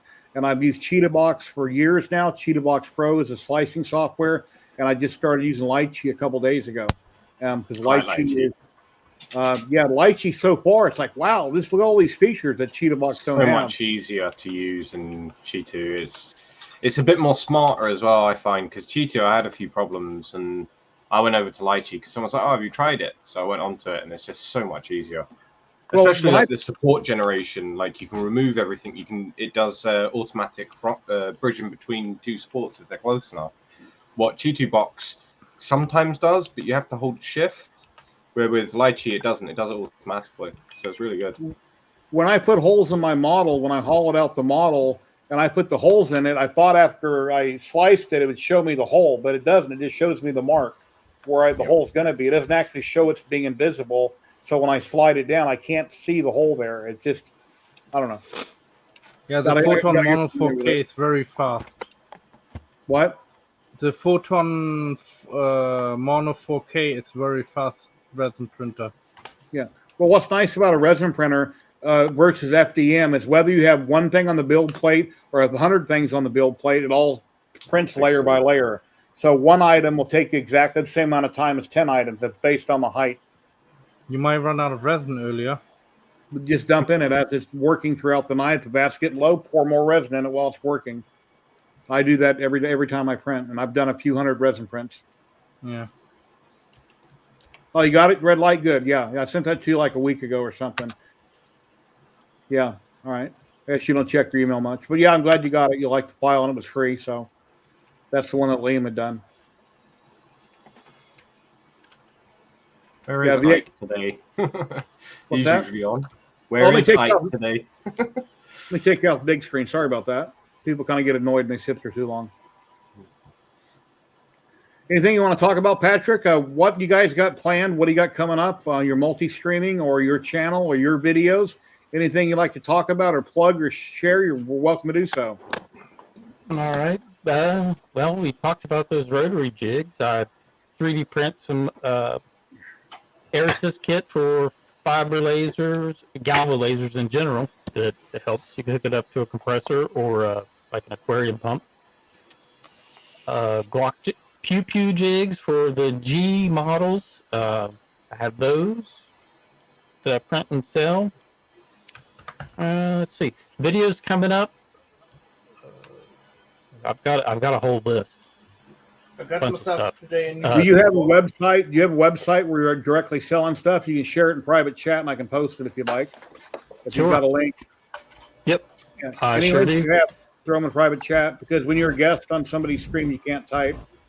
You can just see chat. I did a new toolbox today for my stuff. Oh, nice. Because my old one was too small and I broke it. Let's see. I have most requested things. Hello. Welcome. Yep. Most requested things to make a video tutorial was 3D engraving, like you showed the picture of that acrylic earlier. Then I've done the same with slate and, of course, brass, aluminum, and steel. Is that applicable link? Is that a clickable link? Probably need the www in front of it. All right. Yeah, whatever the link is, people can click on it while they're watching and come back to it after the stream or something. That will get you there. All right. And let's see. And for YouTube people on one. Twitch and YouTube, here's the link that he's talking about.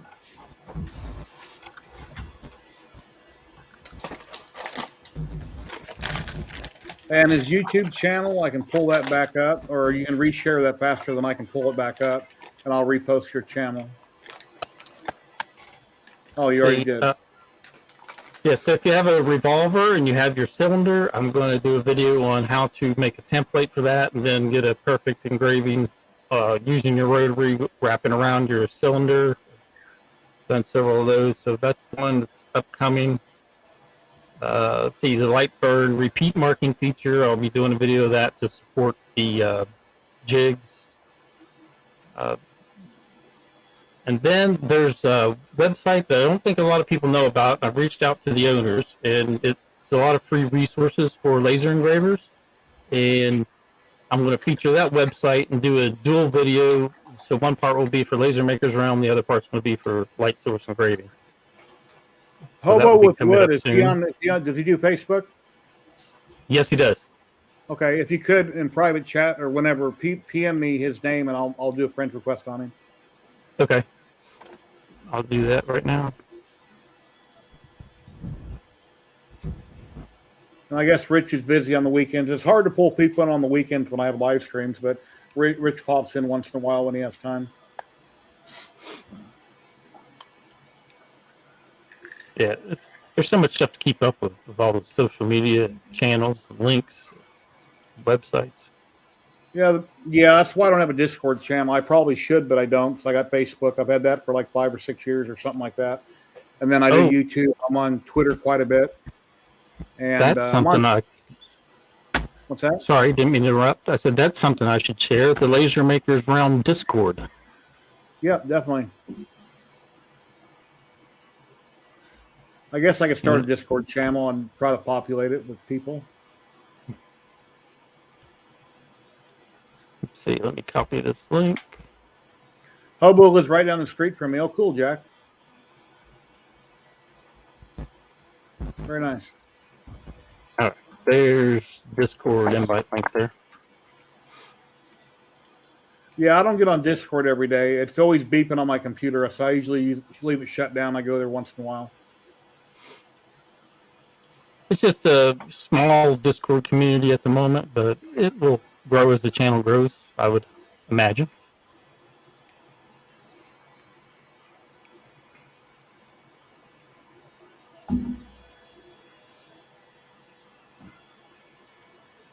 Okay, Chewy, thank you.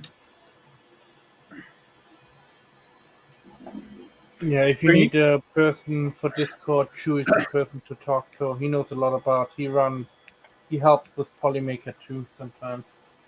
Okay.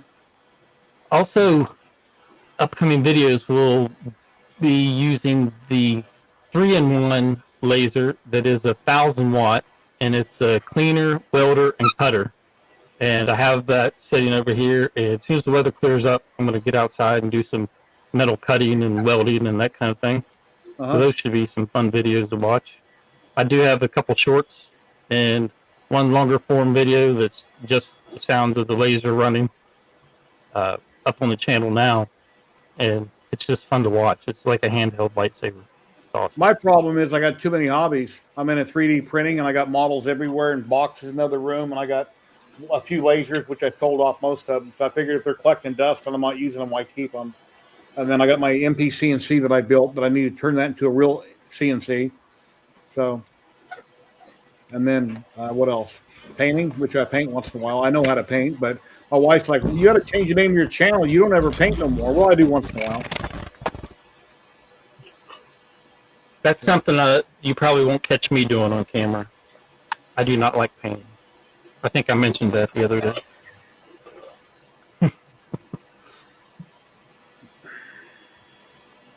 Let's see. Let me pull up the camera here. I think Here, I'll show you my. think Jackson, California. I'm pretty sure. I'll show you my humble little 3D printers over here. Cool. So those are the two that I use. CR10S Pro V2 and a Industry V2. Both with the Micro Swiss direct drive conversion. Then we have a 600 by 1000 CO2 Nice. there. That's what I like to have in my garage one of these days. Then I have a CO2 galvo there. And then another CO2 gantry there. And my fiber lasers there. And then I have a second fiber on the Your galvo and fiber, I'm confused on what's the difference between the two. Aren't they the same thing? The galvo is basically the unit that houses the mirrors. Okay. So that is a galvo head that is being fed a fiber laser source, where this big galvo head is being fed the source from a CO2 laser. Okay. An RF CO2. So that's what. Which one's better, or are they just different? Just different. Like, I'm not going to mark acrylic with the fiber laser, or I'm not going to cut acrylic with fiber laser, but I can cut acrylic with the galvo CO2 laser. Yes. And what's your work area about? How big? What's the maximum work area? Like 8x8 or 6x6 or something? Yeah, on the CO2 galvo, I have a 175 lens, so 175 by 175. Okay. All right. But even with the CO2 galvo, I'm still able to cut half-inch acrylic with that little 30 watt. Nice.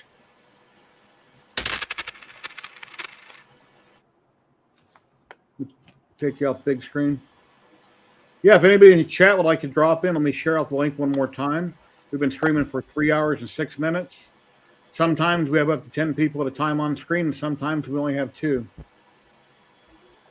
And that's probably why I don't do a solo streams that often, or I haven't in a really long time, is if Chad doesn't ask me questions, I'll say everything I want to say in 5 minutes really fast. And then I'm like, well, now what do I talk about if I don't have questions coming in? So it's nice having other people on stream. That way you can fall back on things or show pictures or whatever. Yeah. Or at least you can talk about the awkward silence. Here, I'll show some pictures of what I got going on here. Let's see. What can I show? Here's the biggest print that I've ever done in my life. That was for my son. That's a great big spawn. Oh, wow. And he has 2 little spawn figures in front of it. Those are normal size, like you get sealed in a package. And here's my wife, awesome. My dog Sandy. Here's Nikita and Sandy. Now, I'm holding up a cookie or something in front of the camera. That's why they're staring at me. They're like, okay, give it to us, give it to us. Here's my MPCNC that I built. That's got a Makita router. It works. Sometimes it screws up, but it's not a real router. I couldn't make anything out of production or sell anything or take an order because there's no guarantee that it's not going to break down on me in 2 seconds. Now, I built this out of a Pi 3B a long time ago. It's got like 1,000 games on it. Let's see. Here's a bunch of Star Wars helmets I did a long time ago. They're all 3D printed. Let's see. Here's me and my wife when we got married. I'm not really happy, but that's my only smile you probably ever see on my face. Here's a USS Enterprise I did off GAM body. It's 3D printed. It's only painted with a flat white. I never finished painting it, but it's currently hanging from the ceiling right now. Let's see. Here's my biggest printer I've reviewed, the Chitty iFast. QIDI, it's called Chitty. My iFast that was sent out to me to review from the company. Here's a picture of Lake Mead now and then back in '83, what it looked like at the top of the dam, and then what it looks like last year. So pretty crazy. A lot of water missing. Here's my Romulan Warbird. It's partially painted, currently hanging from the ceiling. And actually, guys, yesterday I hung this. I have it painted green, but I never finished painting it, but it is hanging up above me right now. So I got it out of the way. And that's how big it is right here, holding it. And here's my Laser Master 3 I have out in the garage. I 3D printed some feet for it. And little CNC 3018 next to it in the background. You can see the X tool that I no longer have. And my wife, I want a helmet for my wife on another stream. That's the helmets that she won.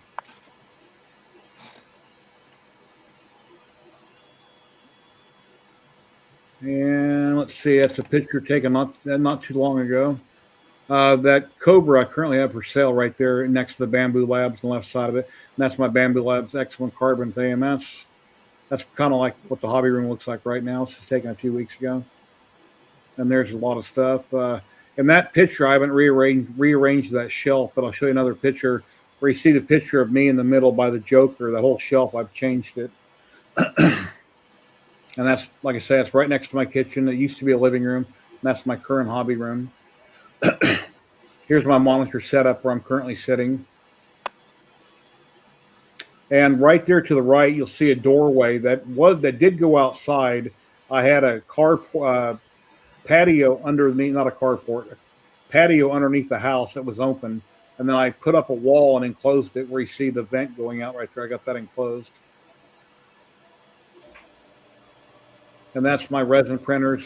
I sold 2 of my resin printers. So right now I use the Uniformation GK2 all the time. The Anycubic I'm having trouble with, but I've currently moved the 2 Anycubic products are moved over on this other table to the left with all the junk so that I can put the big resin printer next to the GK2. And here's my garage. That 2 trees laser next to the blue and green one, greenish black. I sold that one. And then that's an atom stack on the far left that I sold. And then the ones in the background, I've sold those. And here's when I rearrange the shelf. They're all resin prints, but the Terminator head from Sanix, that's an FDM print. The rest of the ones around it are resin prints. And those are all resin prints. And then I move some stuff down the bottom out of the way. And Kate in chat, this is some stuff she's done on her diode laser. And I believe she's made those out of clay. The little bread and donuts she made and painted, those are made out of clay, I believe. And chat, I can't see what's being said right now because I'm on a different page. And she made that there also. And there's my picture, what I build. Some pictures. And here I'm watching TV. Me and Buddy, the pit writer, watching TV. It's a funny one here. My wife said I shouldn't have done. I thought it was hilarious.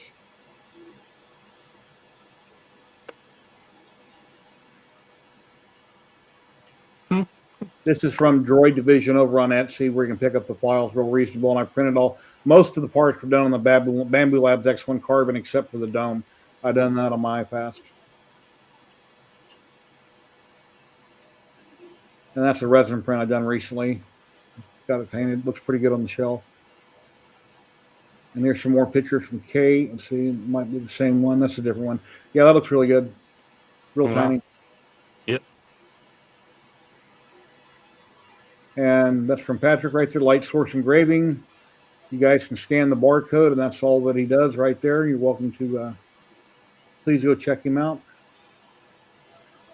I posted those on and that's the printers I got yesterday. That's the one printer I got yesterday in 2 big boxes. And my wife's like, well, how do you take pictures when you're not around? Well, I realized my camera's got a timer. So I set the timer for 10 seconds. I ran back and took pictures and figured out which one I like. And here's this is from Fotis Mint on his Patreon top tier, or you can pick it up on My Mini Factory. Cheyenne, I believe it's cheap. I got to read what it talks about. I'm going to print that on the big printer also. All right, guys, I'm gonna head off. I'm gonna say goodnight. Thank you for joining in, Matt. Get some rest, and I hope you get that printer soon.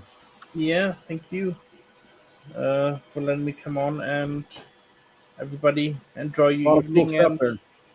Be safe all. Bye. Take care, Matt. Thank you. Bye-bye. And there's John Wick from Sanix. I'll be printing that at some point soon. I just downloaded that yesterday. And that's about it. Let me go back to chat and try to get caught up. I'm looking forward to seeing that John Wick print.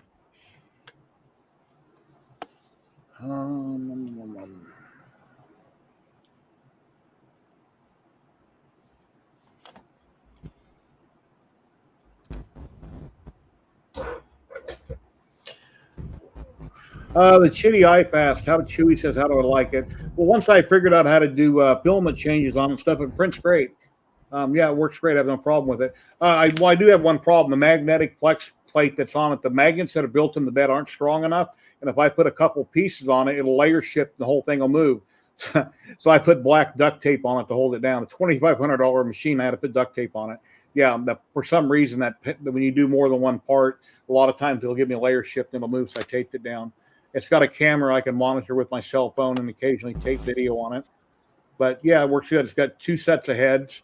It's got low temp and high temp heads. It's an enclosure with a heated chamber. I believe it'll reach like 60 to 70 C. It doesn't go really high like the really expensive lasers, but it does have an enclosure. And so it'll do pretty much all materials.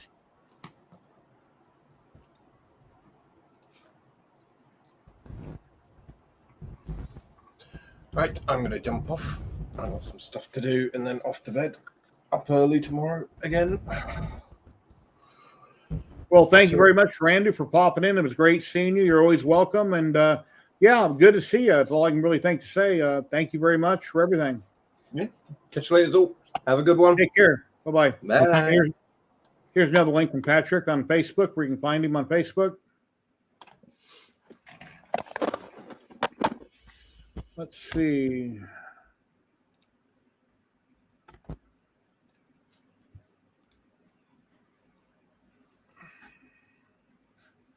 Oh, how far did I end up getting on the TIG tag? I still have it. It's sitting on the shelf. I put firmware on it, and then I kind of stopped working on it. It wasn't moving properly. When they sent me the kit, I took it into 3. They sent me the kit, which I'm sure wasn't cheap for them, the belt and all the nuts and bolts.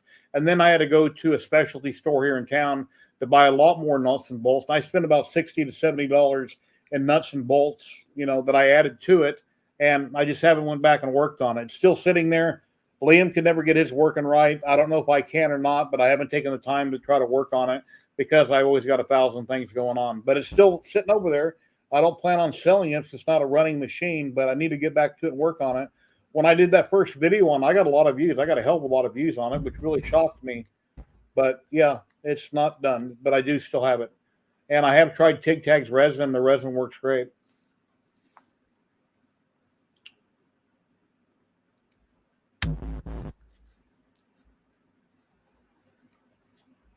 Get some caught up on chat, I think. Well, I've been streaming for 3 hours, 17 minutes. I think I need to do a raid over on Twitch and then come back next week. I wish you could have came. Hey, Jared, how you doing? Jared Upton here in chat is one of a maker friend of mine here in Vegas. He works at a major casino, and he's a great maker. He has a Blvd X1 carbon. He's been a Prusa fanboy for a long time, and I'm not sure if he sold his Prusas off or if he kept one of them. But yeah, Jared's a great guy, and he's done a lot of remixing on stuff for on the Bamboo website, some different boxes and things that I printed. So, yeah, Jared, I got the big resin printer right behind me there. It's a Pio Poly Forge. I'm slowly working on a video for it and making room for it in another room. Take care, Chewy. Let's see who we got out there that I can raid.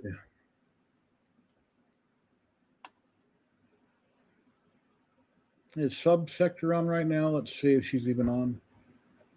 When I hit the raid button on Twitch, I'm not seeing everybody. Let me see who's on.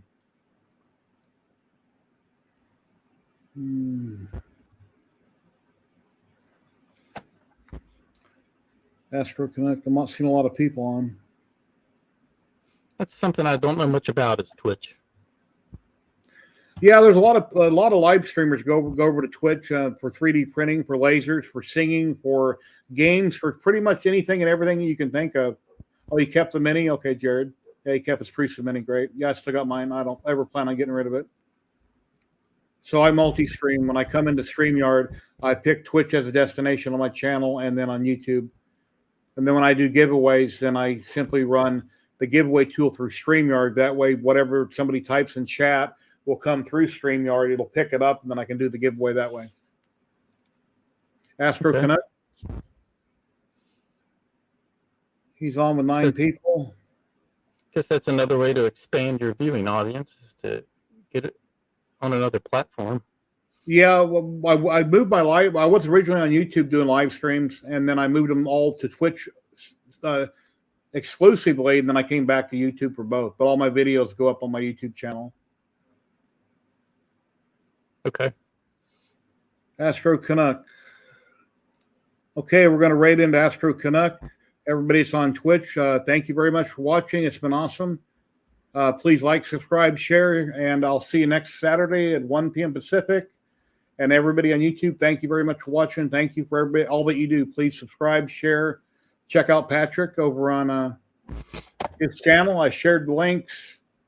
Let me figure out where my exit thing is here. And those on Twitch that are watching here, we're doing the raid right now. And I got my outro here somewhere. And hold on for a minute, Patrick, when I get done here. Okay. And here we go. Take care, everybody. Thank you very much for watching. We've been streaming for 3 hours, 20 minutes. Until next time, have an awesome day.